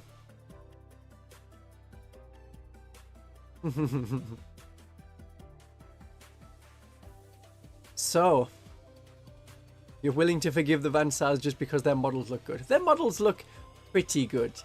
I like the Cawdor models because I think, yep, there's my Fraternus Militia Novitiates right there. Yeah, I've played Blackstone Fortress. It is fine. It's got okay RPG elements. It just takes a while to get like the enemy AI and figure out how that works. Otherwise, you will be doing it quite slowly. And you do kill a lot of enemy models. Like, surprisingly, a lot of enemy models. It's based on 8th edition rules, so Chaos Space Marines have only, like, 1 wound. So it's like, oh, I killed a Chaos Marine. Oh, I killed another Chaos Marine. I'm an old lady with a stick. What is happening? But Blackstone Fortress is pretty good. And it gives you a lot of, like, fun characters for Imperial Agents and the Battle Sisters and Imperial Guard. But mainly the Imperial Agents. And Decrute Guy, who I don't think has rules anymore. Not even in Legends, which is a shame. Yeah. So, models are expensive, but fun is free. On the local Warhammer group's Discord, one of the fellows from the club offered about 1,700 points worth of unused Eldari for $100. Don't know which country's version of dollars. Trying to get a local hobbyist a leg up. So it's like, here, there's Eldar that are cheap. You can get them cheap just so you have an army and, you know, get started playing. I was interested as a new army to experiment with after putting together my guard. So many guard players at the moment. So I picked it up. Unfortunately, I didn't have as much time as I anticipated in the next few months, so I only got through painting 10 Wraithblades. So when someone else came along asking if anyone had any Eldari models for sale, I remembered the original seller's generosity. Someone went to Eldari. I recalled the original sin. Yeah, they're Eldar. It's some Eldar. I remembered the original seller's generosity and offered essentially the same deal with a discount if they didn't want my painted Wraithblades, but with a modest upcharge if they did want the painted Wraithblades to account for the time, the painting, and the sentimental attachment to the dudes. The new buyer was delighted and happily bought the whole set, so some hobbying fun was had essentially for free, and now someone who will appreciate them has acquired a fantastic start to a proper elf army. And that's just one of the stories from the group. There was also a new Dark Angels player gets something like 30 Terminates for cheap as well, with the seller immediately motivated by helping someone else get their army. So it seems to be like a regular thing. Plot twist, the original seller was Zinch. No, couldn't be. Couldn't be that. Couldn't be that. So just selling Warhammer stuff cheaply to like a local group, not on eBay, then it's like, oh, scalpers, picked it up real quick. But being like, hey, does anyone want these for like really cheap? Go for it. I don't know where all these people are from, but it seems to be just some local groups are good to each other. I mean, in my local group, someone got really into Imperial Fists when they were super good in 9th edition. Because Imperial Fists, with the way their doctrine worked, when they were in the Devastator doctrine, whenever they attacked any enemy vehicles or monsters or fortifications, they got +1 damage on weapons with the heavy keyword. When this first came out, you started in the Devastator doctrine, there was no reason you had to change to any of the other doctrines. So turn 1 Devastator doctrine, turn 2 Devastator doctrine, turn 3 Devastator doctrine, turn 4 Devastator doctrine, turn 5 you bed is the Devastator doctrine. And the intercessors, at the time the intercessors had 3 different kinds of guns. One was the regular rapid fire gun, one was the assault gun which had 3 shots, and one was the sniper version of the gun. So that's a heavy keyword weapon, which meant that it got to be 2 damage against vehicles. Vehicles were actually relatively light in 9th edition. Talking toughness 7 and, yeah, maybe 10 wounds. So that means that these bolt rifles are wounding on a 5+, with -1 AP, because that was their standard profile. Or -2 AP actually for the sniper version. Yeah, -2 AP. And so that's half of the armor save. And every one of them is doing 2 damage, and you could just do that for the entire game. Games Workshop then changed it to say, okay, you have to get out of the Devastator Doctrine after turn 1. And suddenly it wasn't as worth it anymore. And so the Imperial Fist just got battered again and again for the rest of that edition. Even in like the final balance patch of like March 2023, it was like, yep, no, sucks for you Imperial Fist players, you get another punishment for that one time you were good. But this guy that had them was like, well, these are pretty rubbish now. I hate them. I didn't like painting yellow. who wants some like 50 pence per model Space Marines? So a lot of people are like, yeah, I'll take some aggressors or the intercessors or whatever. And someone who didn't have a painted army suddenly got a whole painted army. Really nice. Yeah, and people who are quitting the hobby also are like, yeah, I don't need this army anymore. Or people who are like, yeah, I don't like this army anymore. And I've had it for ages, and I'm clearly not going to do anything with it, and I'm not going to expand it, I'm not even playing with it. I'm going to get rid of it. I've also known people be like, yeah, I loved playing, you know, goblins in Age of Sigmar. But then goblins are like, oh, you need all squigs, or you need all archers, or all trolls. And suddenly you have to have 3 different armies if you want to play goblins in Age of Sigmar. And they're like, yeah, I'm just going to get rid of it. Yeah.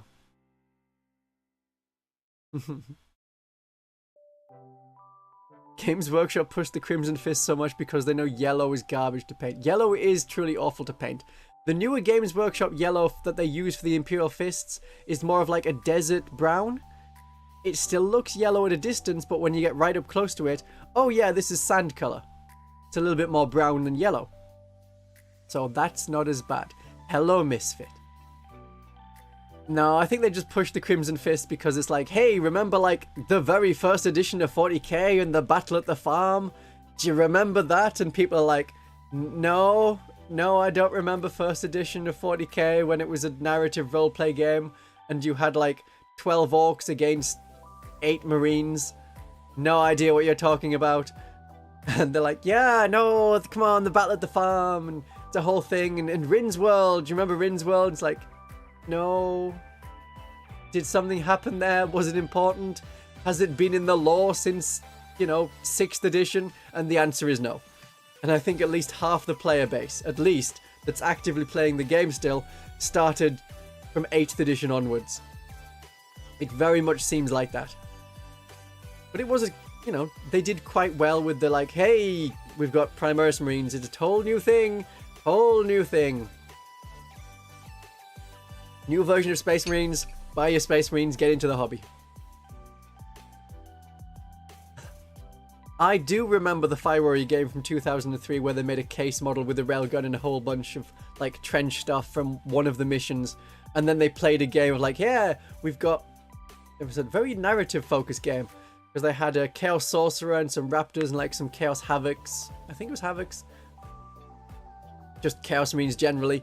Fighting against Case with like super special rules. And some Pathfinders and some Tau Fire Warriors. Very small game, but very fun. And I remember playing that mission like a bunch of times. Actually, one of the times I played Fire Warrior, I picked up the first bolt gun I could, and then I played the rest of the game with that bolt gun. Didn't matter if there was no ammo for it. I'm like, okay, I have the gun that works, and I'm carrying this bolt gun because somewhere there will be bolt or ammunition, and I'm gonna fire it. Yeah. Deathwing are relatively easy to paint. Yeah. I mean, Terminators generally quite good to paint because they're big, a lot of flat surfaces. If it's Deathwatch, you can just spray them black and then do one shoulder pad. Yeah. Storm of Chaos was a really good narrative campaign. I mean, the Eye of Terror was a pretty good narrative campaign. The Planet Number 5, that was a campaign before that. Icar 5? Icar 4? That was a pretty good campaign as well. It was just weird that they had like every single race fighting there at the same time. Like, oh, okay, that's unusual. But that's why they introduced Death Leaper. And I think the Tyranids won that in the end. Which is why they got to keep Death Leaper. Or he was just... Regardless of him just popping up there, they get Death Leaper anyway. Yeah. But people helping each other by like giving a free army does seem to be a pretty regular thing. Okay, next one. Oops, I won a tournament. I started playing 40k 1 year ago. The guy who introduced me didn't have friends to play 40k, so I play with him a lot. I liked the game and bought lots of Chaos Space Marines. After 3 months of playing 40k, I went into a 1000 point tournament. The store was very far away. And in that 20-person tournament, I went undefeated. But wasn't first place because the other guy did have more victory points in total, but for me, I was number 1, I won some money, and spent that money to buy a Warpsmith. Very happy. So yeah, tournaments can be very fun. And a good game size, 1,000 points. That is very good for just rapid-fire tournament games. A lot of the things of like tournaments, some of the small local tournaments can be like, oh yeah, we got the weird people, and that's where you get the stories of the weird people. Like, hey, there's that creepy person who's like, has no communication skills, but plays an Eldar artillery army, and just points at what's being shot at, and grunts, and then you have to take them off. Yeah, and people get tired later in the day, where it's like, yeah, okay, I'm done with like social interaction and stuff.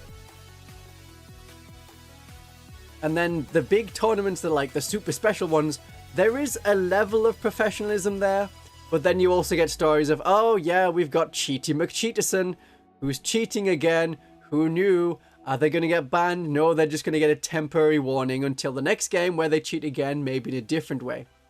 Yeah. That's how you got into the game, Brent. Your friends were like, here's an army, come play with us. That's how a lot of people work with like, hey, do you want to just, I've got this old army that I've got from like my brother who doesn't play anymore. Do you want to have it? And then play the game? Then you could. Yeah, and then we did it for another friend. Very good.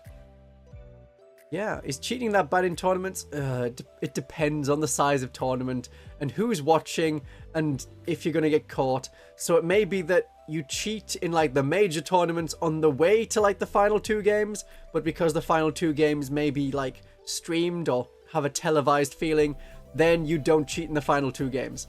So it does only happen occasionally, but it's very interesting when it does happen. At smaller like friendly tournaments, you get a lot of like, oops, I forgot the rule for this particular thing. That can happen. And there's not a lot of, well, I'll just give myself a penalty and victory points to try and offset it, or things like that. Greeny Glow played a lot of 1,000 point games. Good, good. Recently moved to 1,500. Much prefer 1,500. That is a very good game size. If it's like less than 2,000 points, I like it. I don't like the idea that, oh yeah, 2,000 points is a standard just so people can get their Bane Blades on the table. Which only happens sometimes. Otherwise it's, yeah, we have 100 to 150 infantry again. Well, that's just my armies. Everyone loves their infantry. Infantry is just the best. No one's painting up like an artillery gun and thinking, oh, I sure do love this faceless basilisk. It has such a good character, this faceless basilisk. On the unlikely event you get back into 40k, should I play Combat Patrol to avoid the rules bloat, or just expect the basic fate and go back into full 40k again? There's very little difference between Combat Patrol and basic actual 40k, other than you get a modified version of like your unit rules. So they maybe have 1 special rule for the unit rather than 2 special rules, and they might have no special weapons instead of like 4 special weapons. So it's a couple few profiles, and you miss out like maybe 1 special rule on some units. There's very little difference. Yeah. So if you have the models to get to 1,000 points, I would just play that. Or you can play 500 points but using the Combat Patrol missions, but play regular 40k.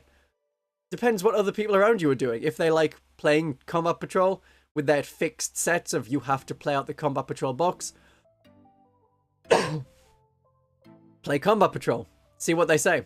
Otherwise, if you can play, you know, actual 40k, I would probably just play actual 40k. Lower than 1,500 points makes Primarchs and stuff oppressive. Yeah, I guess so, yeah. 1,500 points having 1 Primarch is alright. That's fine. You 3D printed your sister's army. Do you think people will still play pickup games with me? Almost certainly. They want to play 40k. You have a 40k army. You know how to play 40k. I think they'll play 40k with you. Yeah. You should be fine. Okay, different tournament thing, which is a little bit of the bad stuff of a tournament, but it comes out happy. So at the end of a tournament to raise money for charity, the car of one of the players was broken into and everything stolen, which sucks. The folks attending the event all pitched in to buy him his list and even offered free painting commissions so he could at least get his army back. So that's a good, you know, community effort to say, hey, your 2,000 points, which may not be everything you own, just what you brought with you today, then you can get that back. That's nice. That's good. You know, good ending to a bad situation.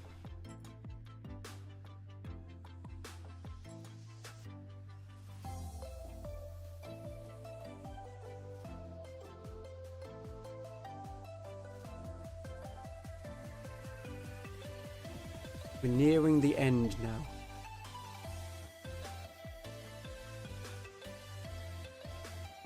Come on. Up we go.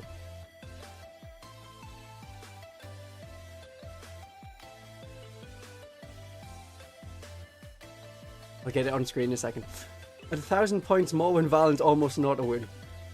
Yeah, Morwen Val is pretty tough. I mean, you wouldn't have a Paragon Warsuits at that size game.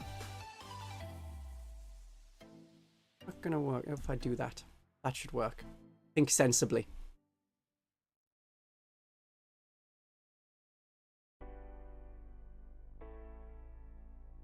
Oh. Ooh, Revan is gifting memberships. Oh, so many people are going to get added to the end credits of my videos now.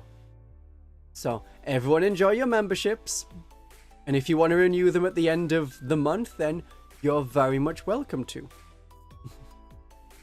Misfits had a membership before. I'm sure Misfits been on the list before. Yeah.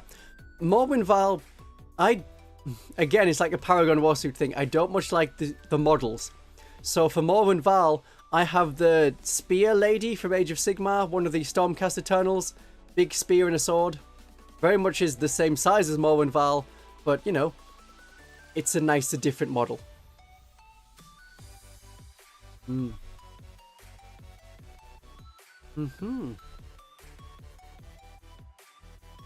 if I'm going to design a replacement for Paragon Warsuits, what's it going to be? Ooh, I mean, how about just a full suit of armor with, like, the head sticking out so you can see it's a suit? Then you don't have, like, the tiny little baby arms sticking out. They are within, like, the arm pieces of the suit.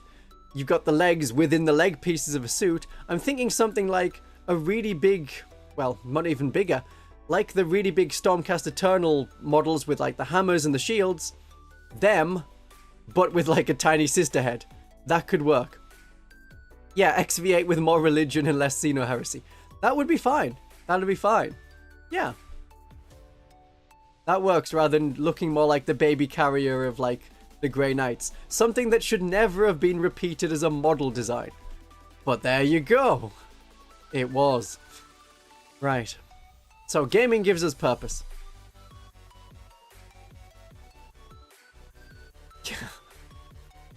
Yeah, I assume that within the Paragon Warsuits they actually have legs. You can see the thighs, you just can't see the feet, and there's nowhere for the feet to fit. So that's a weird one. Right, this next story. Crippled with long COVID, brain befuddled and utterly lacking energy, I started a gaming group. Okay, that's some good motivation there, despite being befuddled and having no energy. It gave me a purpose and some self-efficiency.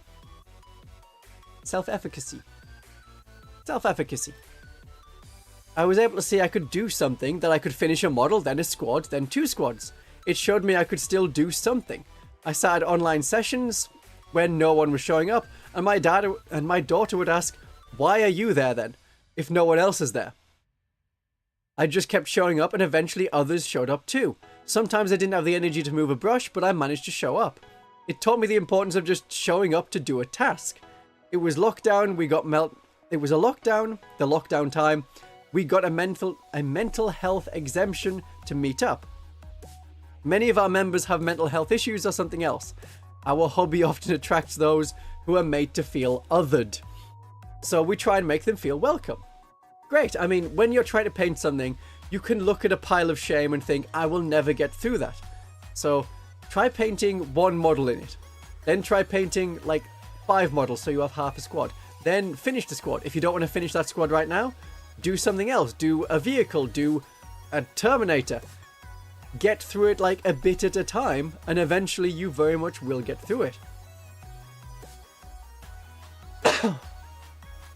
And then for like, yeah, wargamers are kind of a weird bunch, especially when it comes to socializing.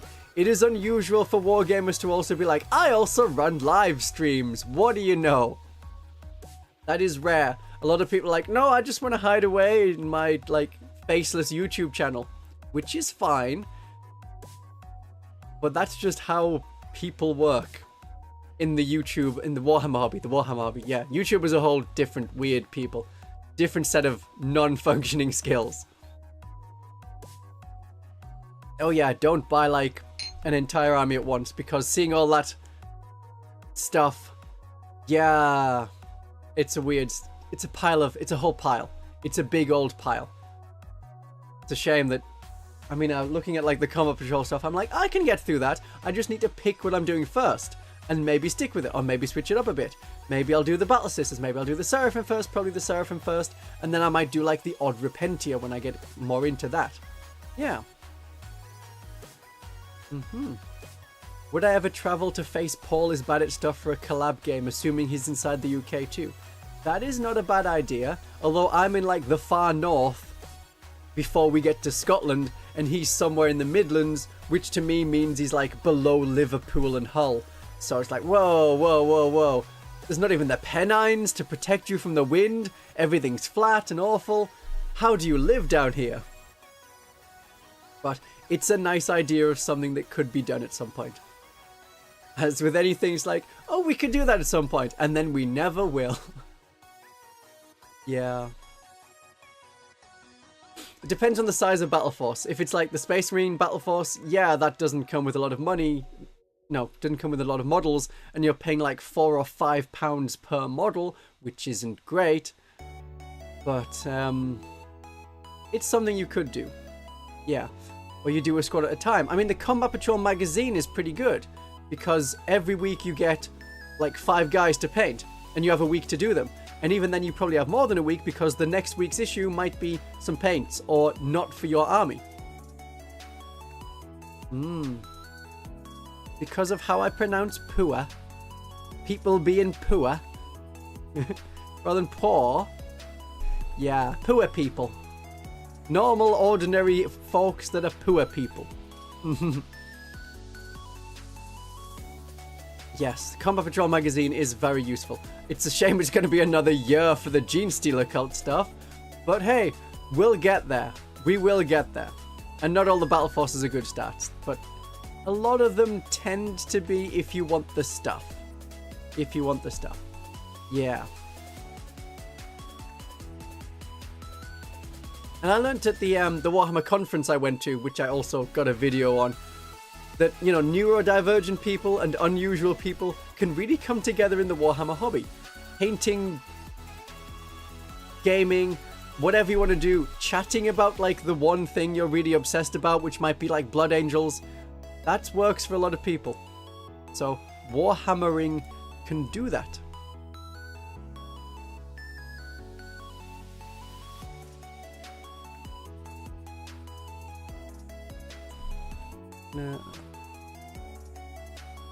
I did that to make it work, didn't I? Yeah. There we go. There we go.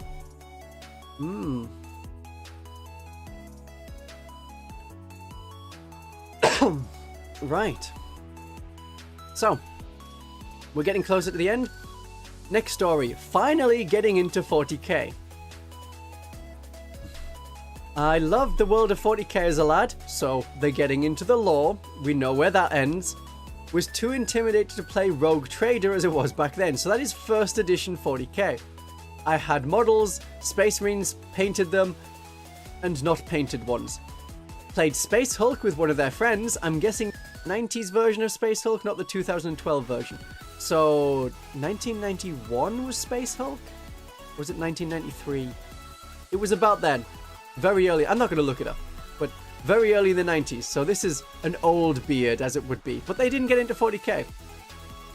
They've continually read the 40k books here and there. Last year was tough after losing their dad, visiting his side of the family in Scotland end of the year, and my cousin's lad, who's now in his mid-teens, was surprisingly into the hobby.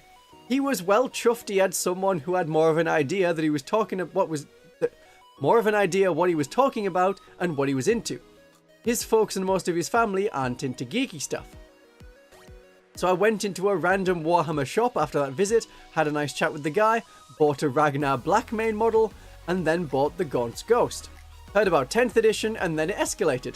And now he's on his 4th army, Grey Knights, got 2nd in a Rogue Trader tournament, which is a casual, not organized through Games Workshop and stuff, tournament, coming up at the end of the month. I've met some great people in the game who are very genuinely nice. Gaming helped me forget about life's problems, clears my mind playing, by building and painting, and YouTube has become a big part of the game as well. I think Deathwatch is still the favourite of my armies, but I'm getting a lot of fun and pleasure with Grey Knights, as I need to think hard about how to keep them alive and make them keep doing something too. All the best, and I'm looking forward to some Deathwatch update videos after Games Workshop have their promised December update. Keep up the good work. So I will have a video, well, I already have a video on the predictions of what's going to happen with the Deathwatch, and when they come out I will do a dedicated Deathwatch video. I will see in December which faction rules, grab me the most, of whether I go for the Battle Sisters, the Deathwatch, Space Marines, or Genestealer Cult. There might be a lot of change between, how Miracle Dice work, or it might be just a minor change, and I'm like, okay, well, I feel Battle Sisters the same as before, but if Genestealer Cult have quite a drastic change, then I'll be playing the Genestealer Cult a lot more. And then we'll see how I feel about videos. Sometimes it's I really need to get this video out because people will want to see it. Sometimes I just want to make a video because I'm enjoying a thing. Like what I did with the Chaos Space Marine detachments. I knew that wasn't going to go very far, but it was a fun video to do.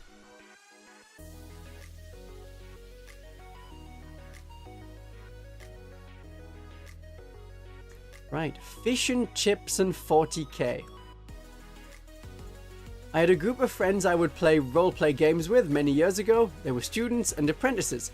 Part of a weekend ritual was to get dinner at a local veterans club during happy hour with discounted drinks, then walk to a nearby pub, which also had happy hour a bit later on, and then go back to someone's flat to crowd in and play games. And I remember winning a raffle and got a couple of prizes, both of them vouchers at the local fishmongers, which is a fancy one. And they had an attached takeaway restaurant. It was about $150, and this was nearly 20 years ago. That kicked off a Necromunda campaign with the 1995 box set. Had fish and chips every week for about 2 months. Now, the Necromunda 1995 box set was great. It had some amazing terrain. I know it's like card, but it was a full cityscape in that one box. You should look it up and see, this is what Games Workshop used to do in the starter boxes for really good terrain stuff. You got enough terrain to fill a battlefield. It wasn't just, here's your armies. Sort out terrain yourself, but buy it from us. Definitely buy it from us in our expensive plastic terrain. Yeah, the starter sets now barely have any terrain, or no terrain, and that's just sad. So look up pictures if you want, because it is just a full-on board completely filled with terrain. And if this person's having fish and chips every week for a month or 2 months, that is very lucky for them. I am jealous. Fish and chips are amazing.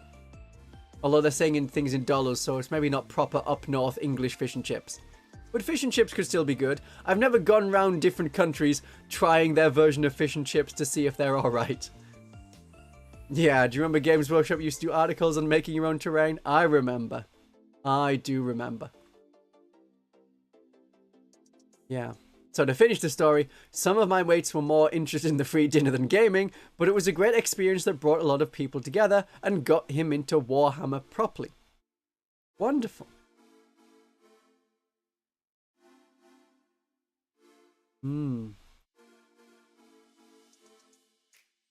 Okay. Next story. Girlfriend away, 40k I play.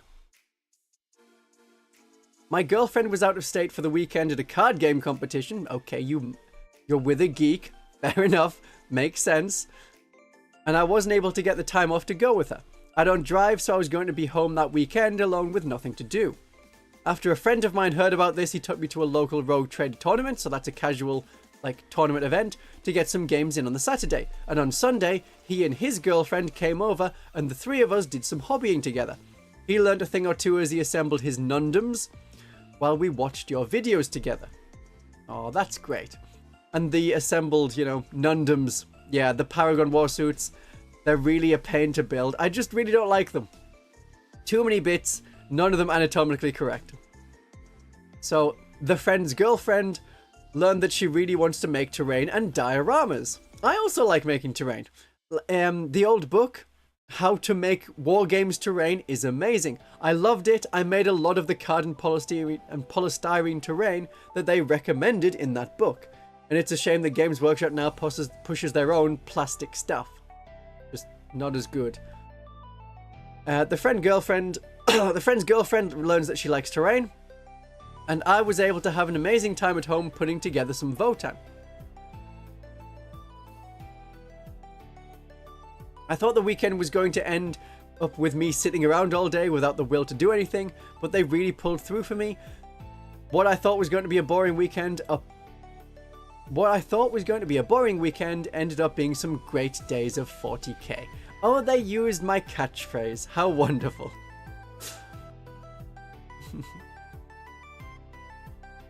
Yeah, I remember their conversion stuff. Do they not still have, like, on the Warhammer community, here's how we painted this unit differently, or here's how we've done, like, yeah, some conversions. They did that with the novitiates. I remember when the novitiates first came out, it was like, hey, here's how to make the novitiates a lot more Slaneshi as a way to do it. Yeah. Oh, I remember the City Fight, like, Codex thing. That was a really good book. City Fight was so good. It was just, the infantry did really well, vehicles didn't do so well, orcs, therefore, did really well, Imperial Guard did not do so well in City Fight. Apart from the one tank they introduced for that, the Lehman Russ Eradicator, and I have, you know, a Lehman Russ Eradicator barrel in my hand right now, because I'm making a Lehman Russ. Did I mention that earlier? Yeah.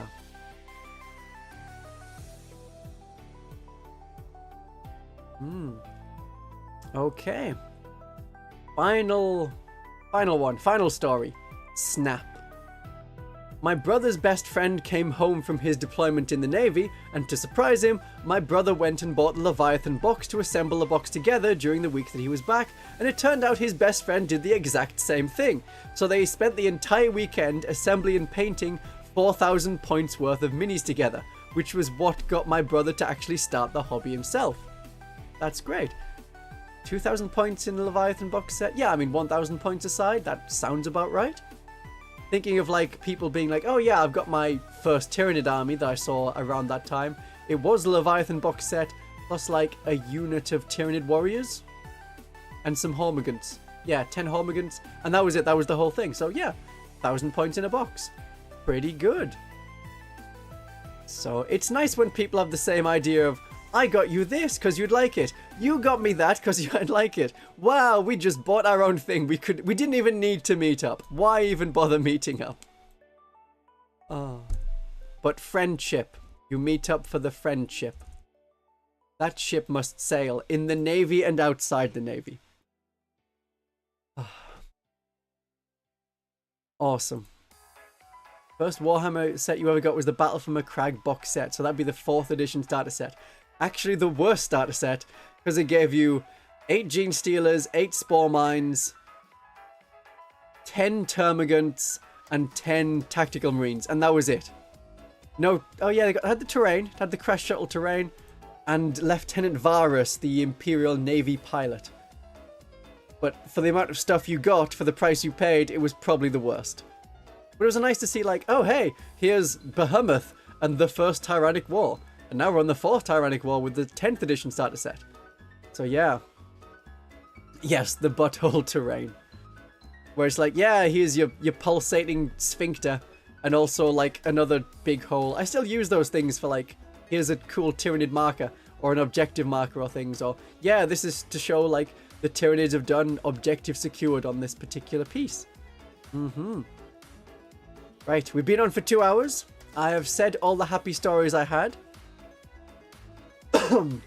So let's do the wrapping up part of the stream. So if you want to throw in any last minute tip money, you absolutely can. It's in the description at kofi.com/voncarmianvtuber. You click the button, there's an option to tip. You can tip as much as you want or not tip at all. Make sure you like the video if you've made it this far into the stream. That is a standard practice, of course. If you haven't subscribed to the channel, you should subscribe to the channel. Just clicking the subscribe button is free. There's no payment associated with the subscription button. It's not a paid subscription. It's just, I like this man and want to see more shenanigans from him and hear him pronounce more northern things. And there is a Discord also in there. So I'm pretty sure a lot of you are in the Discord already, but if you're not, there's a Discord linked in the description that you can join if you want to. And then it's a lot more like what we've been doing today, people chatting about cool fun things and like, oh, I remember this particular box set. Oh, I remember this game. Oh, there's not such like... I do attract a lot of older people who have been playing for a long time, as well as new people who are just getting into it and have learned through like playing while watching my videos. So there's plenty of diversity among people. Yeah.